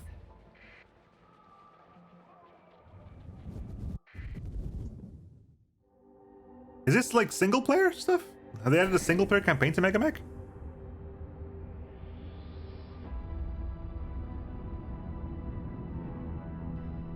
I know the stories. There is one massive story arc that goes throughout the entire game, if that's what you want by a campaign. This is against the bot as a mercenary. That's cool. But last time I tried playing last time I played MegaMech, they didn't. Last time I used MegaMech, never mind played it. It didn't have like an AI, so you just had to basically control everything yourself. Or like, for example, you had like a GM and stuff like that.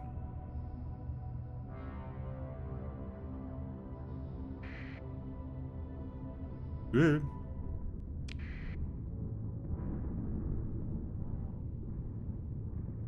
ATB has been baked in for 2 or 3 stable cycles.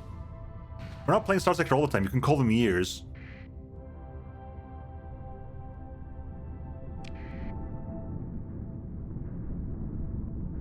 Hey, Ziggy.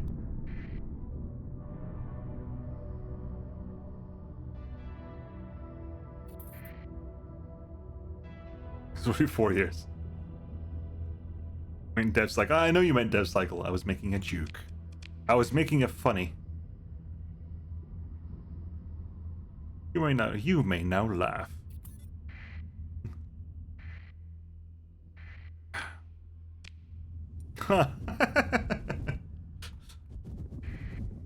Laughing completed. Ooh, hello. The station comms connect to the office of the provost with no delay, and your communication officer forwards the link to your command interface. She was waiting. Tell me what happened. Baird's tone is as cold as a vacuum. Cruz is already in the link, looking paler than usual. You get the distinct feeling that the Provost knows very well what happened. You tell me what happened. I could have been killed by that thing. But you weren't. You're a survivor, Captain, which is why you're ideal for this work. Besides, she says too casually, making history is a dangerous career choice. The one you chose.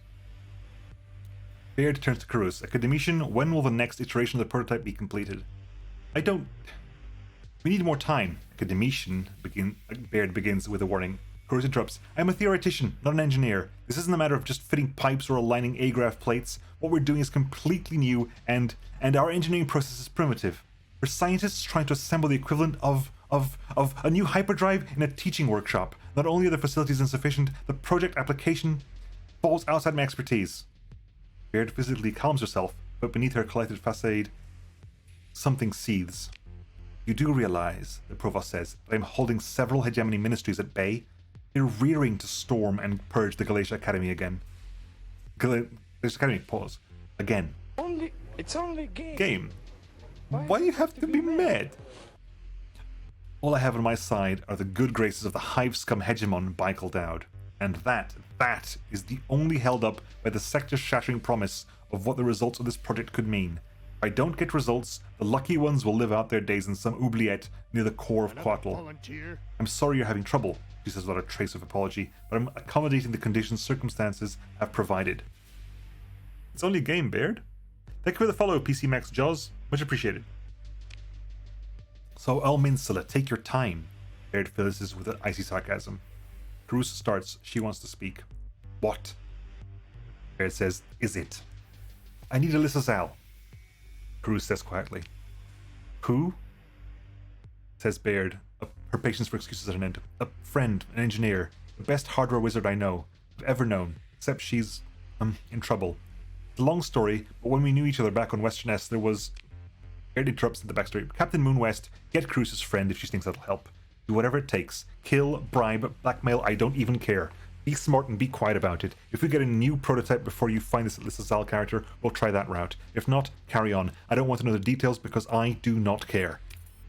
Academician Silla Cruz. The Provost's withering attention shifts like a pulsar beam. I don't want to hear a single non-actionable complaint until you have a new Janus prototype ready to deploy.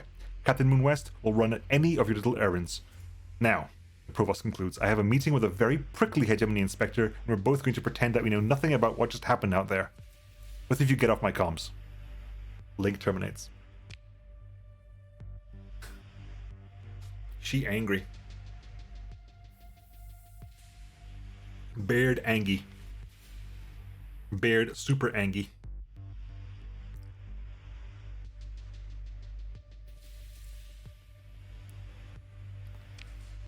Zilla, what up? Cruz appears on the comms today. Captain Moon West. Hello. She takes a deep breath. Thank you for contacting me. I'm sorry about everything. It was at this moment that he knew. He fucked up. Provost Baird, the failed experiment, I should never have gone ahead with it when I wasn't absolutely certain of your safety. I got out. I always do. Yes, you did, but I should have been more careful. Cruz shakes her head and takes a deep breath.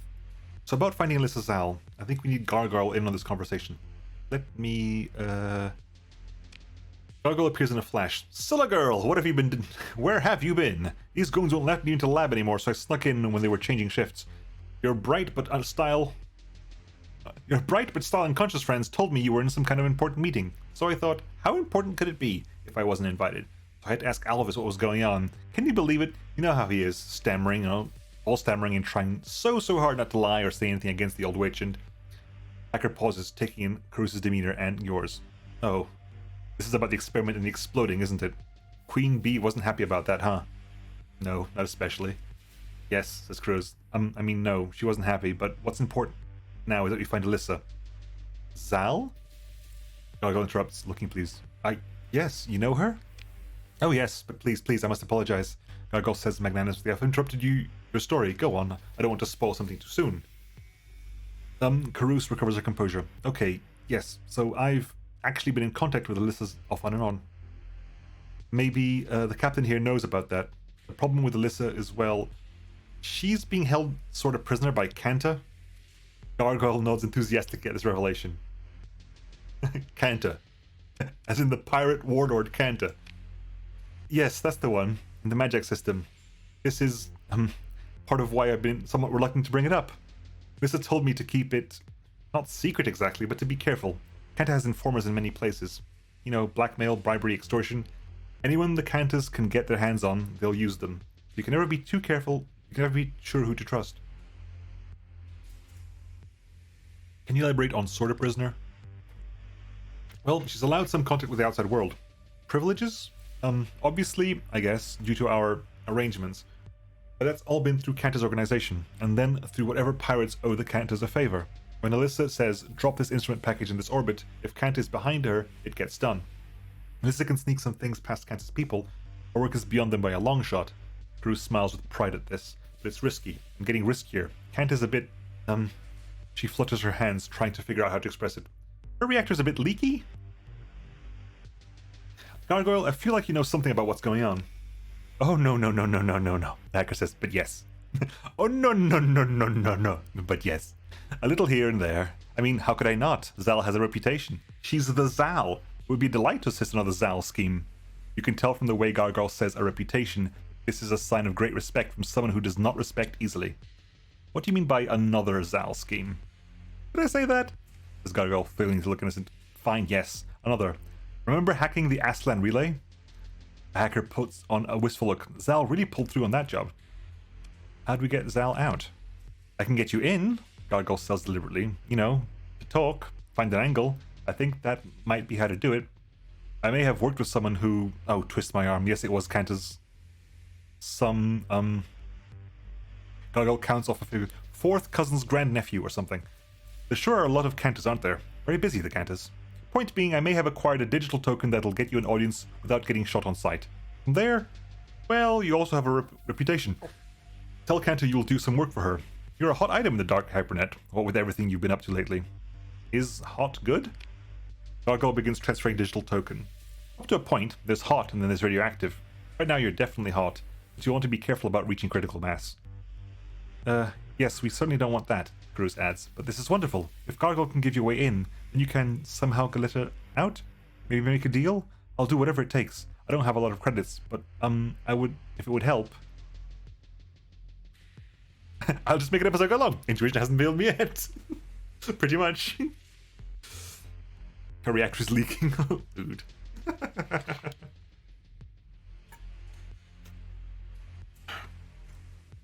Reactor Chan.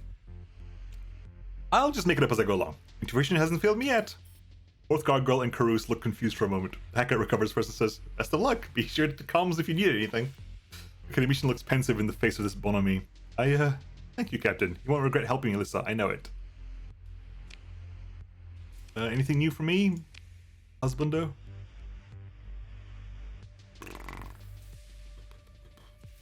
Where are the imprisoned?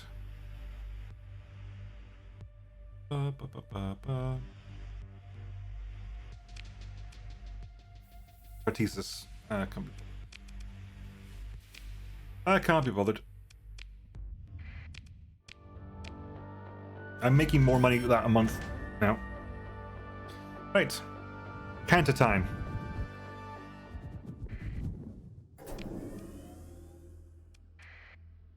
Let's get in with Kanta. Say, hi, I've been pretending to be you for a bit.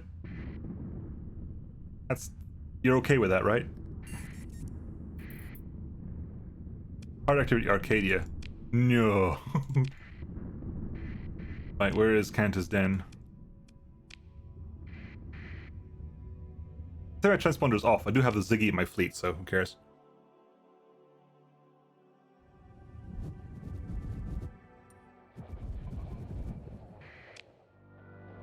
Wow. Way to get into the wrong system, Nemo. Well done. Well done. Well done. Just completely the wrong system, because that's the kind of person you are. Wow. So eager. It's like, okay, we're just gonna go. Nope. The wrong place entirely. Oh, appreciate that.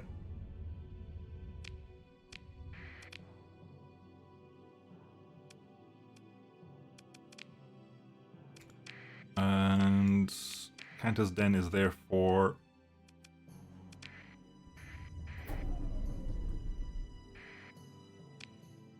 Just keep it off.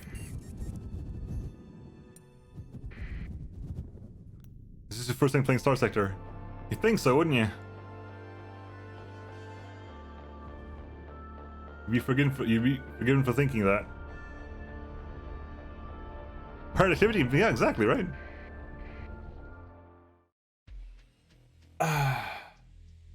Open the com directory.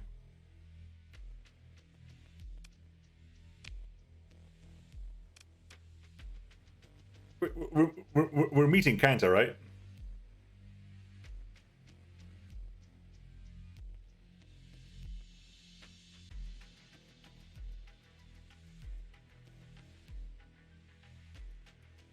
Hi.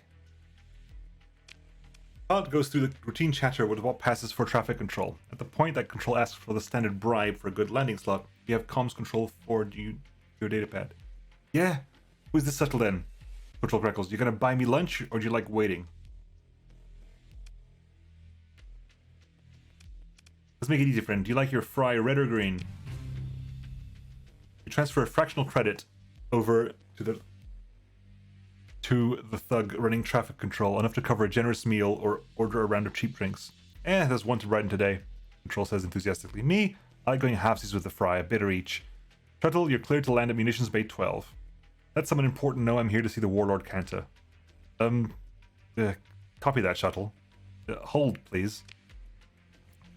The vid feed flickers to life, awash in static as your datapad interprets outdated comm protocols. Yeah, who are you? Helen Callisto snarls. And what makes you think you can show your grill on this line asking for the big K? She's not going to talk to just any puking mud boot that crawls aboard, unless it's to tell them about their one-way trip to join the disc. Would it help if I said please? No, it would not. The last thing I need is some hedgy bootlicking narc dropping ground dirt in my fine station. Fine. Take the digital token given to me by Gargoyle. Hit the send key, and without a word, you see the pirate's face change expression completely. Oh, family, huh? Didn't recognize your face. Don't got the look. The Kantas are everywhere, eh? Blood's hells, you should have said something. Her voice is much softer when she isn't telling you to suck vacuum. You know the drill, the Warlord doesn't like comms. So we'll have to make you an appointment with the court. Get your boots on station and I'll have someone meet you. Yep, BSing that I'm a member of her family again. You leave 4 guards and the pilot at your shuttle. 2 more guards follow you, and the pirate lieutenant sent to meet you nods that this is correct.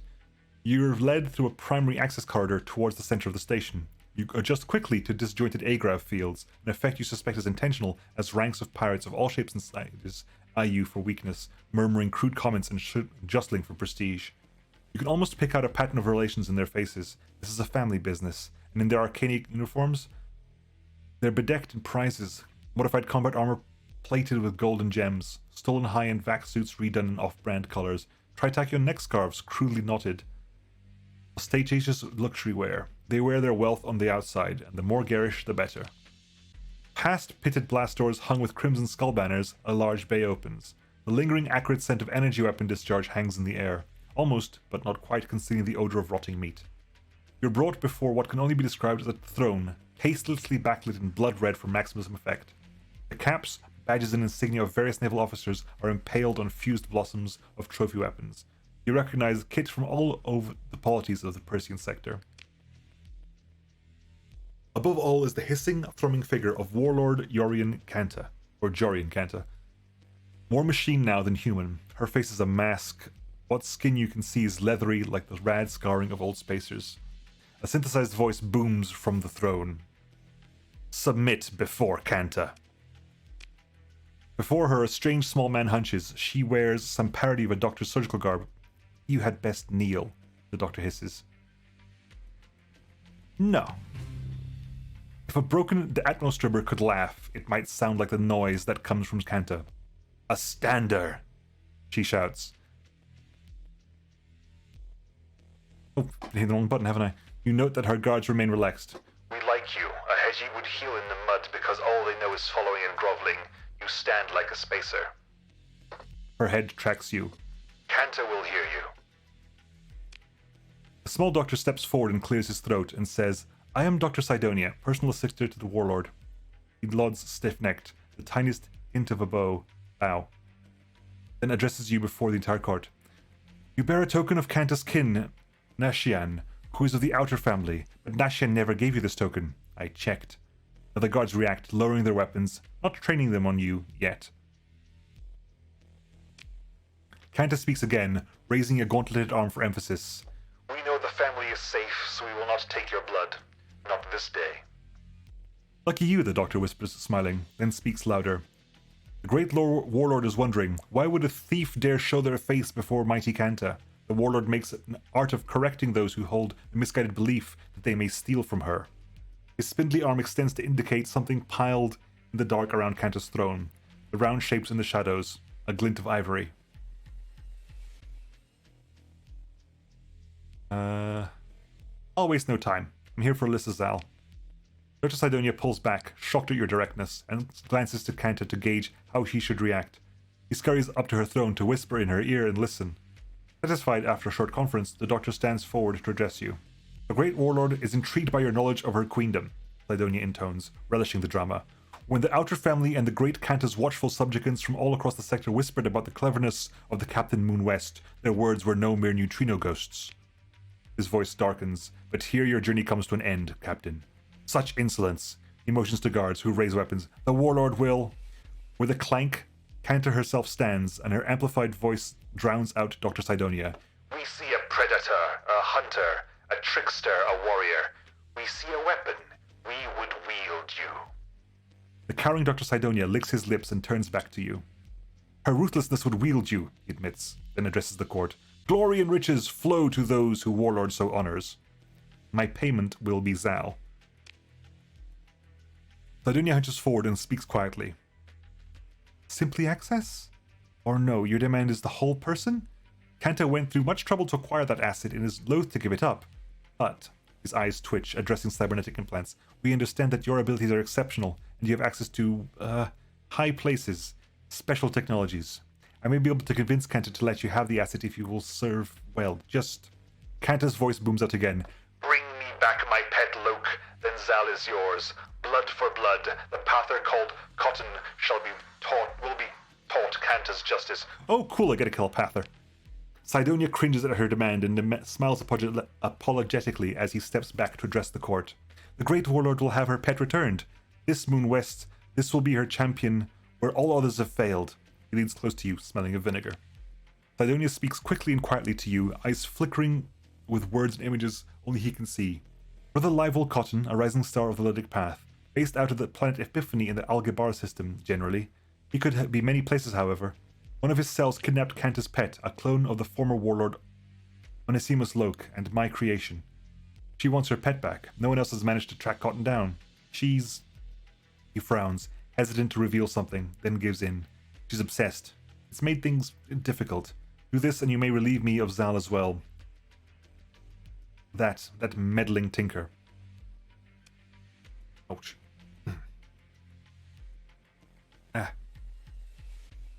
Got a drink because everybody averts their eyes, trying to look at the stuttering Kanta.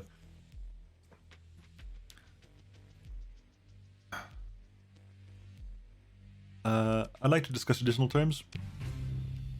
Ignoring your words, Sidonia turns abruptly to the course and gives a shrill cry. It is agreed! This captain will return the great warlord's pet Loke. Watch now and be educated. This is how you serve the great warlord. Kanta claps once with her gauntlets, like an airlock slamming shut, and stands. Noise erupts from the court. Sidonia retreats to her side and guards step forward to lead you away. You hearing before the warlord's court is over. Hey, she likes me. As you are led away, a trembling, bruised man held by two power-armored goons makes pleading eye contact with you. His audience is next. You are led back through the supplicants and courtiers, shuffling figures gleaming crimson, chrome, and gold. Many eyes fall upon you. You feel their hate as Kanta, or is it Sidonia, wields you like a bludgeon to shame them. You have an angle, at least, dubious though it may be. Brother Lival Cotton, Epiphany, the clone of Onesimus Loke. A pirate captain, tattooed with skulls and festooned with bandoliers, shoves past you mumbling about bootlickers. Your guards tense, but relax as the pirate and their entourage proceed. They're posturing, not looking for a fight. Despite Kanta, or Sidonia, poisoning your reputation with the pirates at large, they won't dare stand in your way while you carry out the will of Warlord Kanta. Ooh. Yeah, I'm getting mad back. I'm getting like Immortan Joe stuff. It just stares at the raid option. I'm not gonna raid. No, this is we're doing plot. I mean, I like. If anything else, if I can be friends with Kanta, I'm gonna go be friends with Kanta.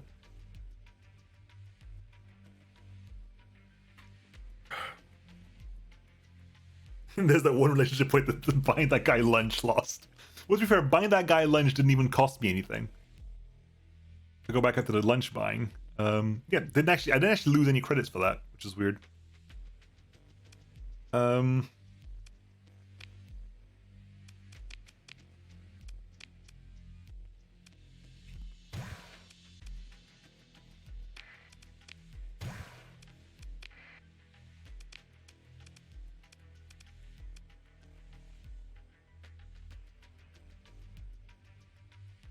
Raid option is the boring, straightforward option that doesn't use. Yeah, exactly, right? I get to... Ouch. Ouch.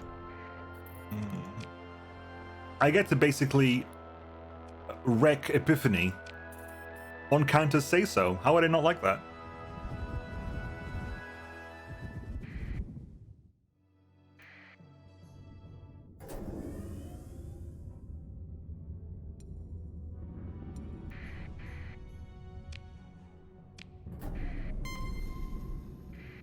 Really? Yeah. Do pirates will pirates not attack me now? Like, is that a plot thing that pirates just won't attack me for a while? The fun part of the raid option is the dialogue if you suggest doing that to Gargoyle.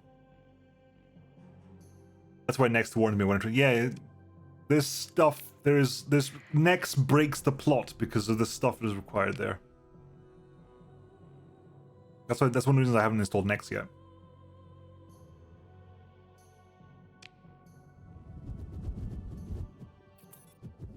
One Garbo faction gives you free reign to wreck another Garbo faction. I do think that pirates should be like, you should have like separate factions, like Kanta's pirates and just like general pirates. Because they're technically, I would treat them differently. Like scum pirates, they can get wrecked. Kanta's pirates, that's fun times. Open the directory. Really? I want to talk to this guy. Is he not here?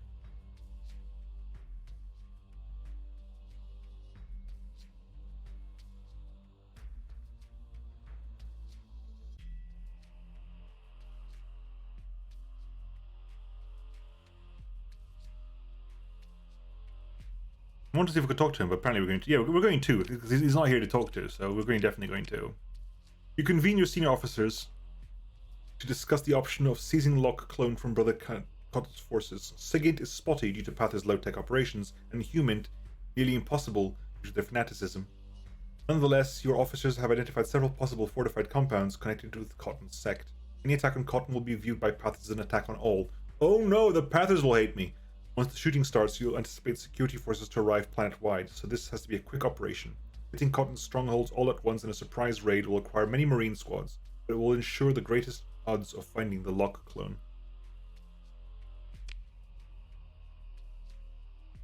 Raid strength 863.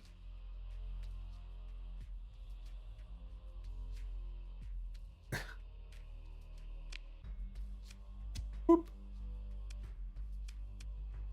Boop. Your Marine commander submits a plan for your approval. Your losses during the operation are predicted to be heavy. There are a total of 493 Marines in your fleet. Launch the raid. Your forces have suffered casualties during the raid. Yeah, it's fine. The main bridge is a hive of activity, with additional officers brought in to coordinate the assaults by tactical teams on the strongholds of Cotton's Pathers. A volley of quick orbital strikes from your fleet disrupt power and communications, leaving planetside comms chatter a confused staticky buzz of automated alerts and hand equipment operators speaking in code. Your part is simple now. Let the Marines do their work while you provide orbital cover for the extraction shuttles. Displays flicker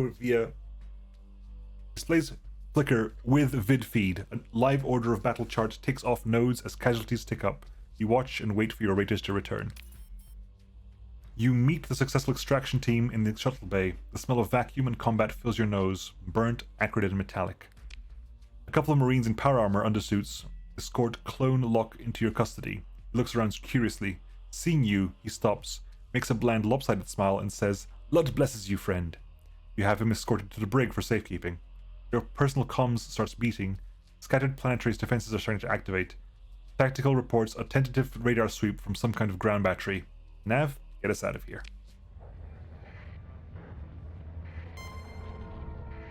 Really, my dude?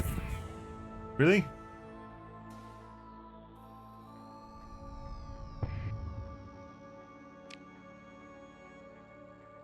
How's it? Exactly, like the Pathers will hate me more. Like, really? Like, how much bootlicking do you have to do to not be hostile to Pathers, really? Orbital station is online as a Coco.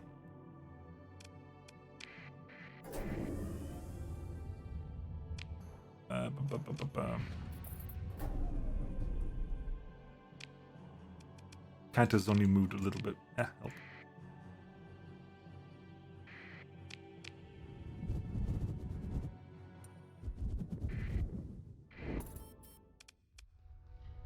Fuel production of Silicons online. We're now producing fuel. We're producing the fuels. At long last. We have 17% of fuel market share.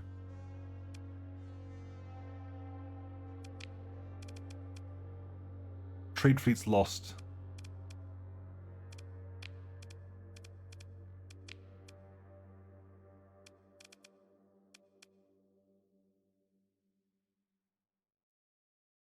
Huh. Okay.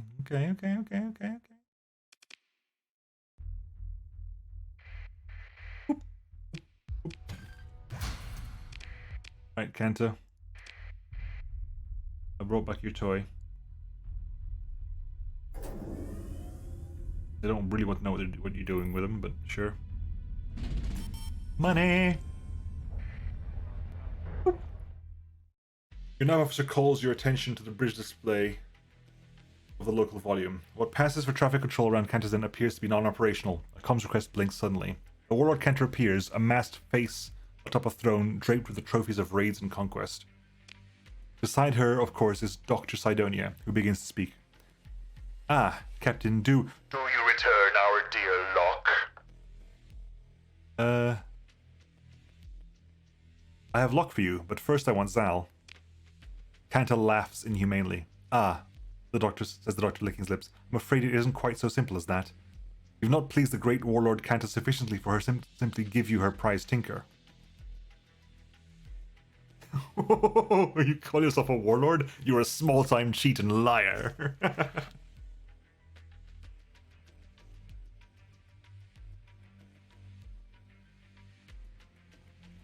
You're not going to talk to the Pather. He was in the bar! For God's sake, why is he in the bloody bar?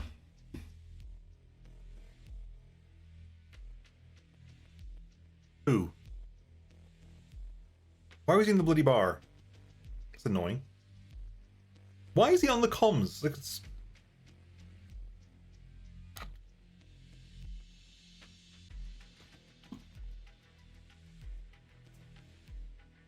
That is genuinely annoying.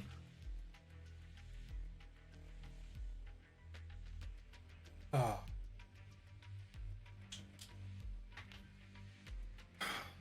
What is it you want then? Tactical whispers in your ear. Captain, detected stealth mines arming. Sparse envelopment of fleet. Damage outlook checking. Moderate. They want to show they can hit us. Kanta's voice rolls from the comms. Kanta wields, and it is Kanta who orders. If we give you a gift, it'll only be at our pleasure. You must learn. Yes, Sidonia agrees. You must learn. Kanta has for you another task. Complete it without complaint, then perhaps you may win back her favor. After such an outrageous... Zal joins the line, interrupting Sidonia. I've decided to take Captain Moonwest up on that deal, Zal says. Her voice sounds close, as if she's speaking from inside a vac suit. Captain, I'm outside your flagship now. If you would please open the bay doors. Shock washes over Sidonia. Impossible, he says, and turns to some minion. Check Zal's quarters, now! Kanta's voice roars painfully across the comms. Call my fleets! Destroy the... Her cybernetic visage crackles in a wash of static. Comms feed 0 interrupted. Com feed 1 interrupted. Oh. Kanta doesn't like us anymore. Zal's image flickers, then holds steady. I took the liberty of rejecting one of Gargoyle's tricks into their network, she smirks. Would you mind letting me on board? It won't take them long to get a signal out. This volume is going to be swarming with pirates very soon, to say nothing of the stealth mine network. Open the pod bay doors, Ops. After a tense minute, security reports that they've brought Zal on board, along with a large equipment case. At your orders, your security chief provides her with the ship's comms unit. I owe you one, Zal says, and I think I can repay you shortly, but first you're going to want to get out of the stealth mine network. I think you have something Kanta values more than taking revenge on you, or me. Security, toss Locke flown out of an airlock with a helmet. Captain, your tactical officer reports the stealth mines have disarmed. We're clear to disengage. Zal speaks up. Kanta will call her fleets. They usually loiter in nearby hyperspace. They'll come through the jump points, then straight for us. We've got a way to get out of the Magic system without a flight. And you hear a smile in her voice. In the equipment case I brought on board, a fully operational Janus device.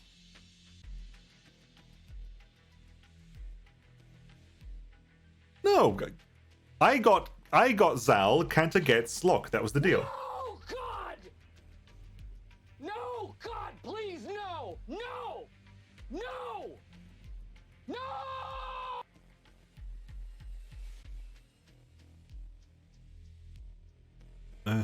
Thanks, Morthen.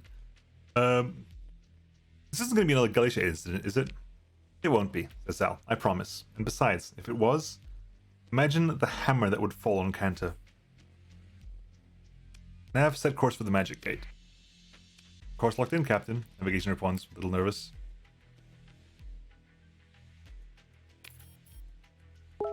Nobody said he... Oh, god dang. Sorry about that.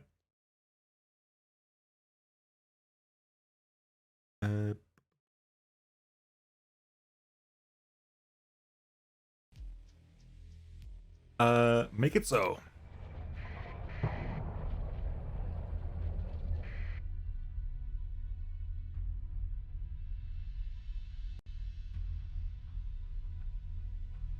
Okay, boop, and boop. Engaging this fleet will not cause any change to reputation.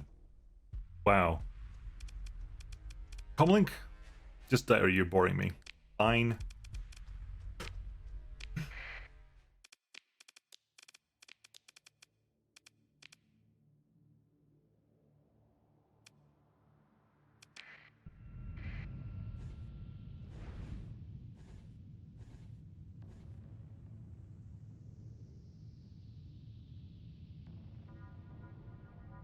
One of the divisions from raiding is that you get mercenary fleets instead of pirate fleets attacking you after you skip all the dialogue.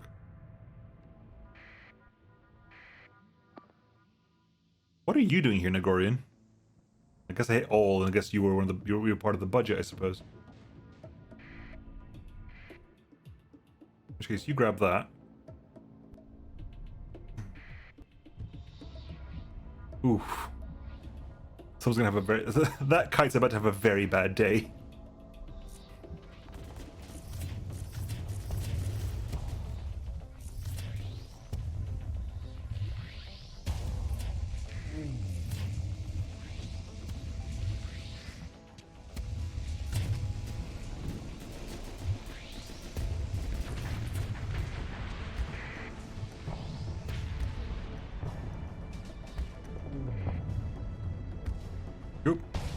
Ooh. Nasty. Burninate him.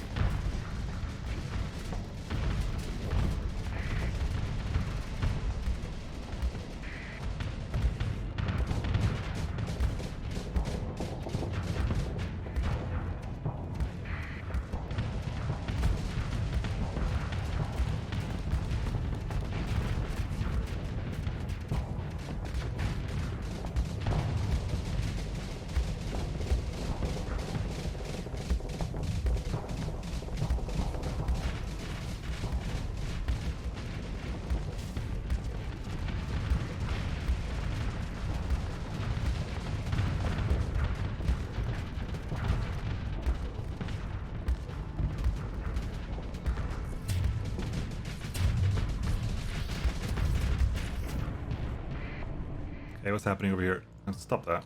I wanted you to capture it. Once it's been captured, don't worry about it anymore. Ziggy? What are you doing?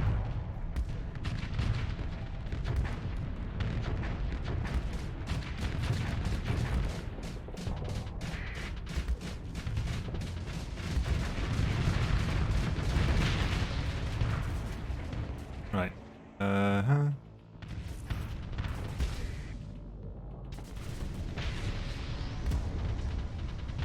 Ziggy! You're a face ship, for the love of God!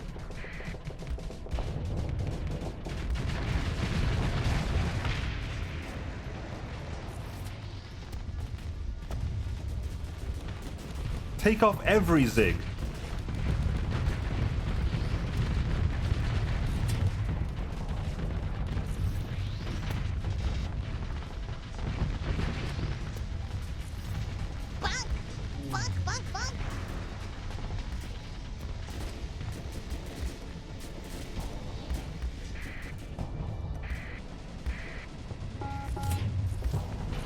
Open fire.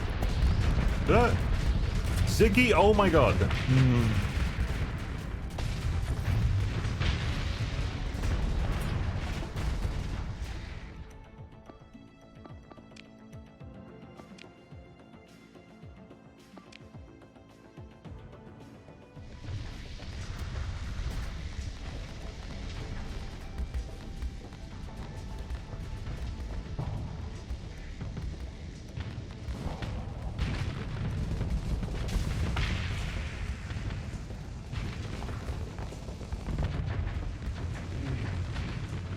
Ooh.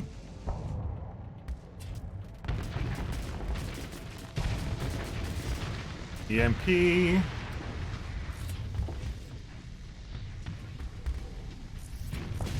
Wayfarer.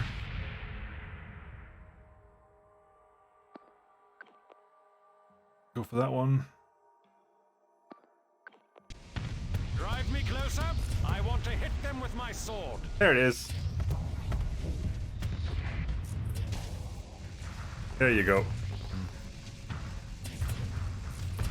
Come on. Drive me closer.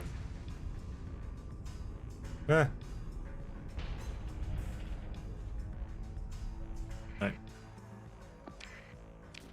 Come on. You should stop it. Spin, baby, spin! It has no engines left. Come on, kill it.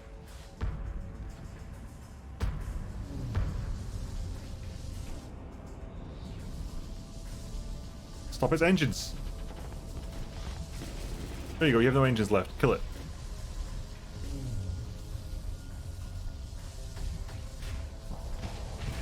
Good. There you go.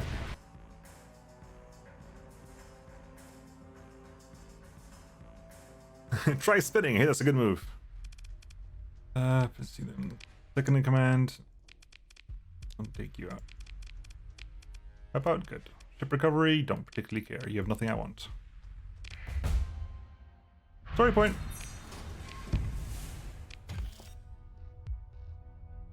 Yeah. Wow. That is literally the most useless. That is ridiculously useless. Thanks for the DTC mod spec. Wow. Appreciate that. Before you hangs the gate, the vast and potent derelict of a former age. Your command interface lights up. Execute scan. Blinks expectantly. The gate awaits, as cold as a tomb. You need to scan the gate, Val says softly in your comm feed. And then, Val says, I'll give you my working Janus device. I can hook it up to your flagship's hyperdrive. Then we can travel through the gates to the Galatia system. No Provost Spirit will never let you go, right? You'll see, Val says. Your command interface lights up. And then, Scylla will be glad to see you. Yeah, Val says. Let's just focus on getting through this alive. Scan up. Your command display shows the hyperspace manifold. It's calm and cool. The scan begins, a line of disruption flaring between your flagship and the gate. Spirals and ripples spill and surge in non-Newtonian bursts from a point at the center of the gate. And another point, a circle, a sphere, a torus, an inverted funnel, and some geometry that does not parse. You hear the faint music. Captain, says his officers, the scan is complete. You've scanned this gate and discovered the rhythm of the secret heart of the thing, hidden in a slip of space. With your permission, Captain, Zal says over internal comms, I'll jury-rig the Janus device into your ship's hyperdrive. Hook up the Janus device. On it, he says. It takes mere minutes before your chief engineer reports that the integration of the Janus device into your hyperdrive system is complete. The Janus device is ready, Captain, your navigation officer reports. We can traverse the gate, ma'am, at your order. Zal, how do I know this isn't going to explode on me again? Captain, Zal says, I'll try to be brief. First, Scylla was sending me the Galatia Academy schematics and experimental data all along, including the results of the failed prototype test. Second, the Academy doesn't have access to my, I'll admit, considerable and unique skills. And Kanta, those pirates buy, cheat, and steal some fine gear on short notice. Third, and I'm not going to apologize, but Scylla and I held back the working device. It was my idea for leverage over Baird. Great plan. You almost blew me up before. You didn't, though, she says impatiently. Let's focus on the present crisis. You got the gate here in front of you. Use it. Nav, activate the Janus device and take us in. The hyperspace manifold pulses coolly. Then again, warmer. It is working. Your officers operate with collective cool, but you can feel their tension. You're about to do what no one has done for over 200 cycles. A distant keening touches your mind. You instantly review your command status displays. No hyperspace alarm, no system alerts, no one else reacts as if anything's wrong. It's just in your head. An animal in pain. Try to concentrate on a sound and it slips away. You hear the thrum of life support, the rumble of engines, the soft chorus of the bridge console's feedback, and your officer's humanity. Everyone is watching the pulsing of the gates. Access executive control.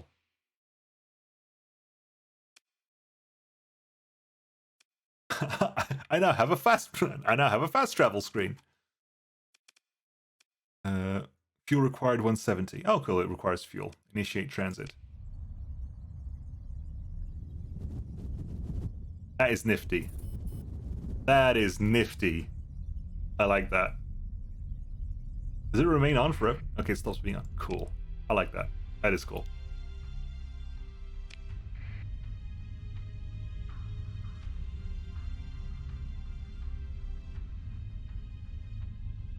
I like that very much.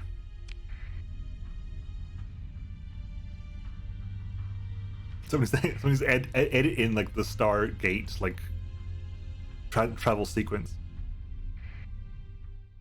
Captain Moon West, Baird says, we observed your fleet come to the gate. It was magnificent. She takes a deep breath, looking up and away for a moment, then back to you. History has leapt forward for the first time in 200 cycles.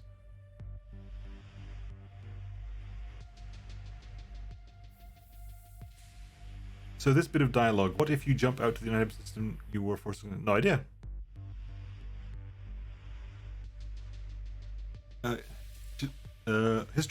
Scylla, the prophet said suddenly, she should hear this, so she knows why I had to do all that.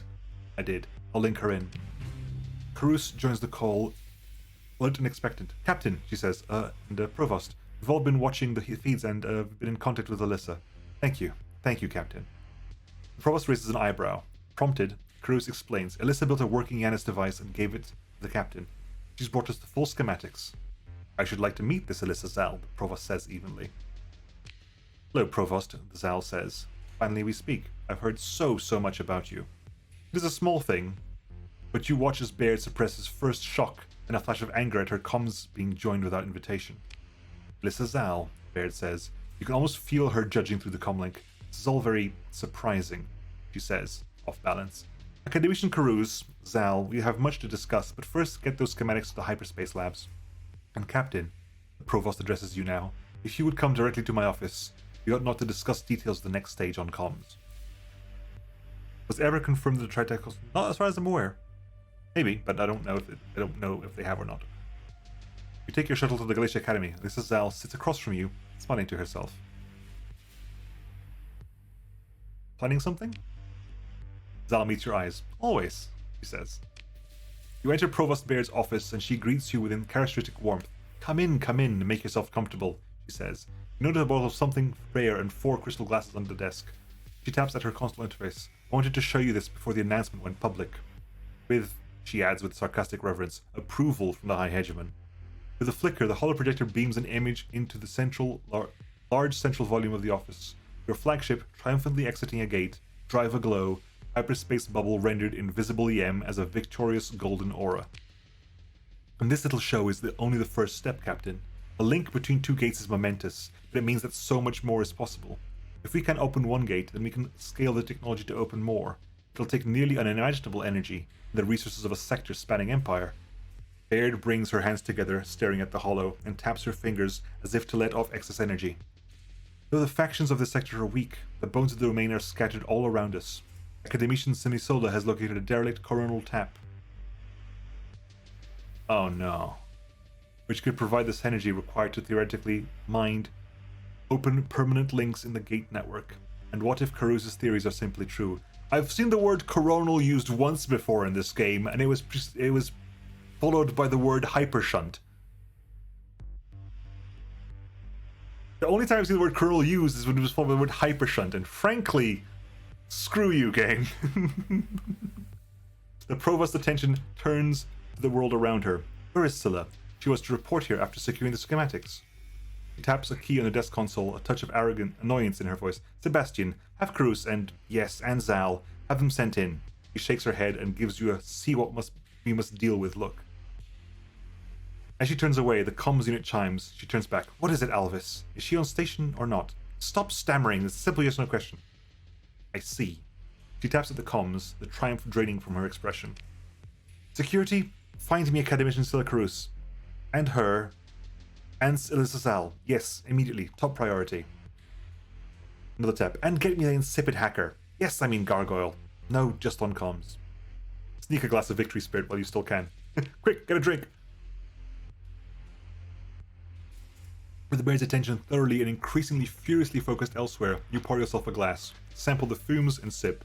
Some kind of brandy, eventide, judging by the bottle. A stylized arc of solar mirrors over a celestial orb. A fine vintage, subtle, powerful, unexpected. You're beginning to suspect that this might be the highlight of the rest of this day. Gargoyle's face appears, projected over the expansive desk. Where are they? Baird demands. By Lud's 7 hells, I will sell you piece by piece to Tri-Tach if you lie to me. The hacker goes very still, staring at the hissing crack in a bulkhead threatening to collapse into vacuum. I do not know, Gargoyle says deliberately. I did not assist them in some scheme. But perhaps I did, though they never said it was their intention. I simply provided tools they requested. Codes, programs, advice. So you helped them! Baird shouts. For the protection I provided, asking the High Hegemon himself to overlook your crimes, you repay me with this treachery? Gargoyle holds up a hand. No, you... Look, I admit I suspected something, but I didn't ask. You gave me explicit instructions to fulfill any request, anything, made by Scylla. You can tell the hacker's repressing an impish smile. I have the recording. Do anything Carew says, you said, and I don't want you to ask any more inane questions. I believe those were your exact words.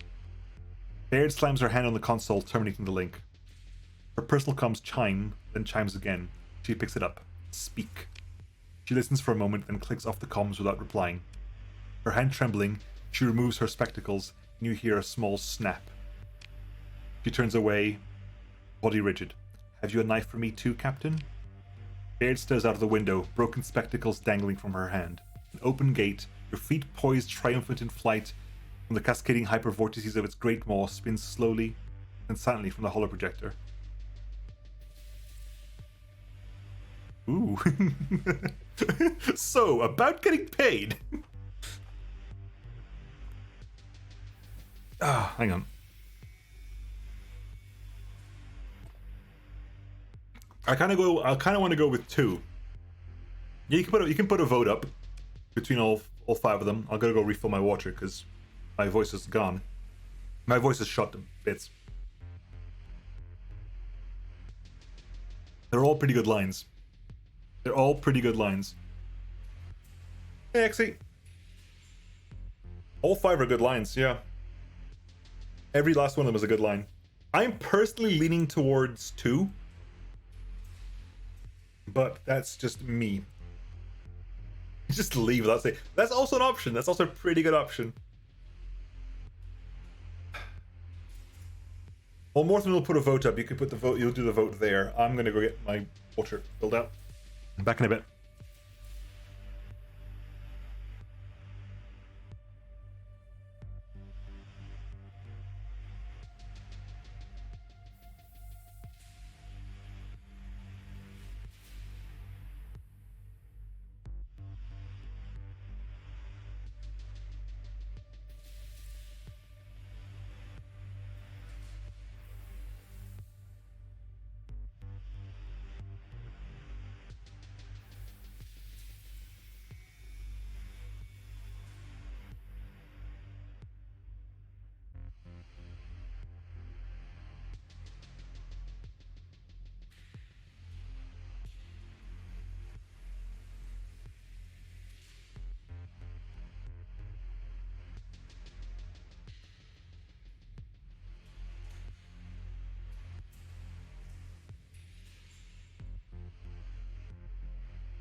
I'm back. Let's see.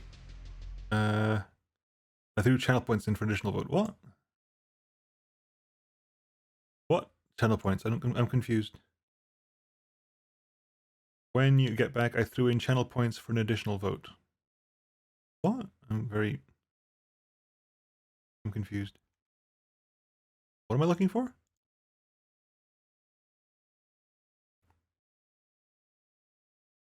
Oh, right, the prediction.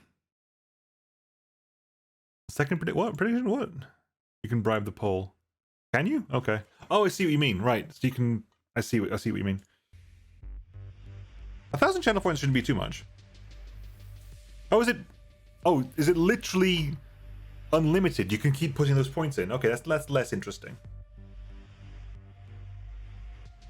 If it lets you double your vote, sure. If it lets you add infinite votes, that's a problem.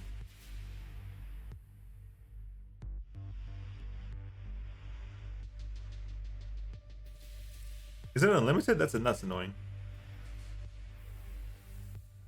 Yeah, if it's unlimited, if it's unlimited, it's not worth doing again, just because it's crap.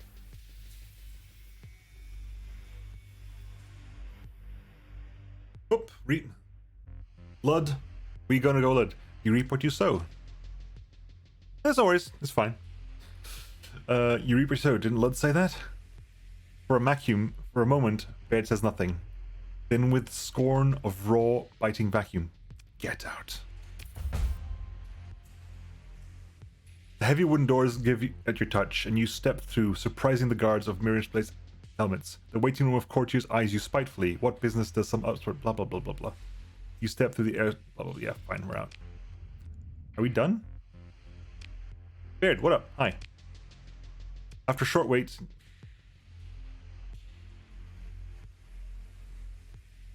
Okay, so we don't get to that. Can you talk? Welcome back, Captain. Good to see you. Sebastian says cheerfully. I do believe I was meant to be paid after this Janus business.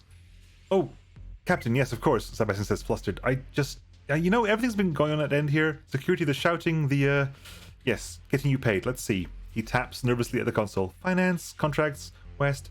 Yes, there you are. There you go. 100,000 credits only? Yes? I just wanted to say thank you for, it's been an honor to be a part of making history, I guess. I couldn't have done it without you. Thank you. I mean, yes. He's clearly blushing. Goodbye. Available jobs? Ah, says Sebastian. You can tell instantly that he has some kind of bad news. Captain Moon West, he says, then fakes a small cough to the lady of the room. It's good to see you. It's always good to see you. The provost, however, he coughs again, then leans close. She's, put a hold on your contract code. He turns his datapad for you to see. It's lit up with a bright red denied alerts. So, he taps to him. How's everything going for you? And last one is, the provost seems quite upset at last we spoke.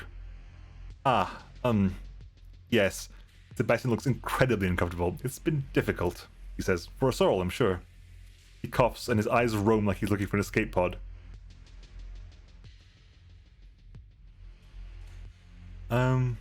You've done a good job, Elvis. We did some great things together. He looks at you for a long moment and simply says, thank you. Can I get him out? No, I can't get him out. Damn it. I want to rescue you, Elvis. I want to raid this place to get Elvis back, please. Gargoyle, what up? You enter the ID, blah, blah, blah.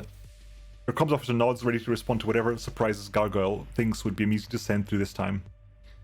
The display resolves from a mesmerizing fractal battleground to a familiar face grinning impishly at you. Ah, Moon! So the game can parse my name as separate names. Every single time they go, Captain Moon West, Captain Moon West, Captain... Just say Captain West and my first name is Moon, because clearly the game can parse separate names.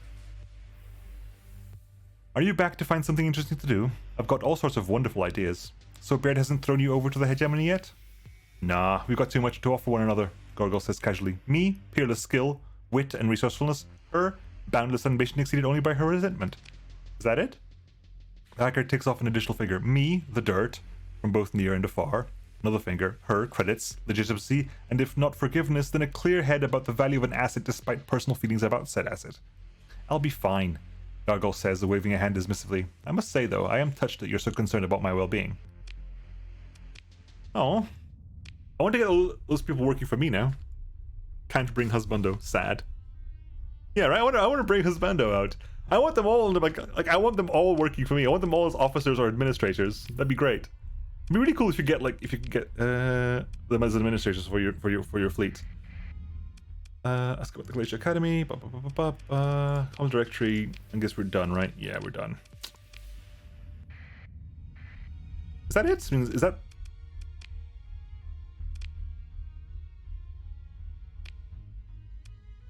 Is that it?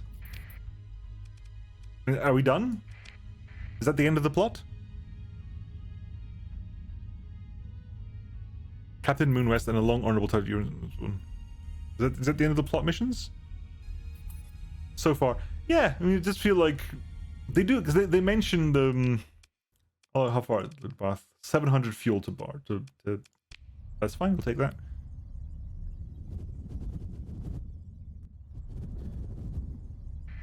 She said she needed the hypershun to activate the gates. Yeah, I'll swap by Asakoko because we can actually having Asakoko here is actually very helpful because you can use Asakoko to refit the because we have a way. Jesus, don't fly through the star, Nemo. Don't fly through the star, Nemo. This is not Outer Wilds. Do not fly through the star. It's half fuel for gate versus regular travel. That's good. That's very good, actually. That's ridiculously good. It means potentially you could swap off. You could swap out that for that. Potentially. The more if you find some more gates around the place, we can lower the gate usage. Actually, does the gate usage take this into account? Because if it takes this into account, then it's still worth keeping. Did you talk with the provost? The provost does not want to talk to me anymore.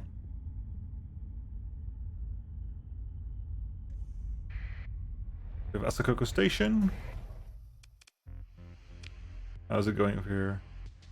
Cannot remove item. What? This is the first generation Janus device created by Zal based on the theories developed by Silicarus, among others. While integrated with a hyperdrive, this device allows a hyperwave pulse tuned to the unique resonant signatures of two gates to be transmitted into a gate aperture. After tremendous energy input, which requires great quantity of fuel to generate, a temporary link between those gates is created. One ship or fleet may then transit in the gate network. Right click? Do I? Hang on. I'm gonna save before I actually do anything of this nature because I don't know if that's a thing or not.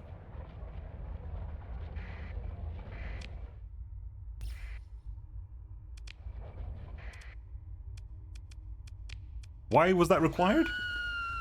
Ah! To save you a cargo slot. But it's not like cargo slots are full. You have infinite cargo slots. There's a colony info. We're close to growing up there. There. Megaports online. Assign AI cores. We haven't got any. I think we got a pretty good end of the episode, I think. The episode stream, you know what I mean. But you might lose it from cargo if you lose the fleet. Oh, okay. I guess. We'll hop back over there. That's cool. I mean, I like that we did that. I like that worked out well for us. Stream episode, yeah, pretty much. That was really cool. I enjoyed that. Like that was. I mean, in general, I've really enjoyed the plot as a whole. I think DJ Baumgart wrote some really fun stuff. Really good ending. The whole Kanta arc was really, really cool. You know, I enjoyed a lot of it. And it's nice. And I guess on Friday, we start gearing up to take out the hypershunts then. There's so many, yeah, so many stuff. Ah, one thing I wanted to do was, oh, hello. How about that? How's that for timing?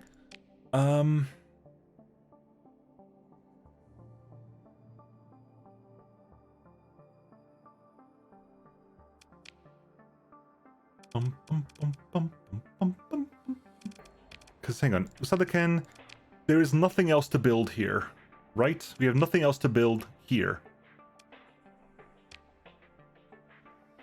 You got nothing else that's going to be built here, right? We have nothing planned building here. Because if so, I can make the military HQ here, and I can put the farming back on Kusa.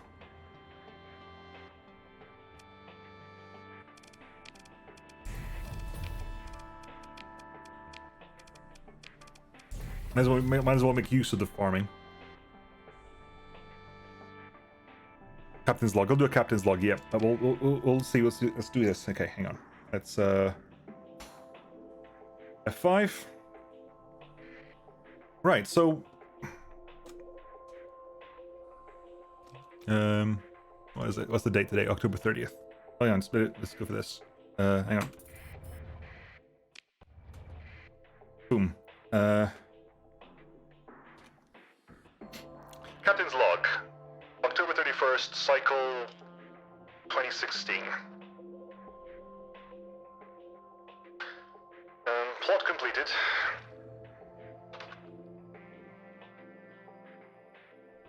Hyper shunts next. Tech up. Go back to Alpha Site. Look for weapons cache. Love, Nemo.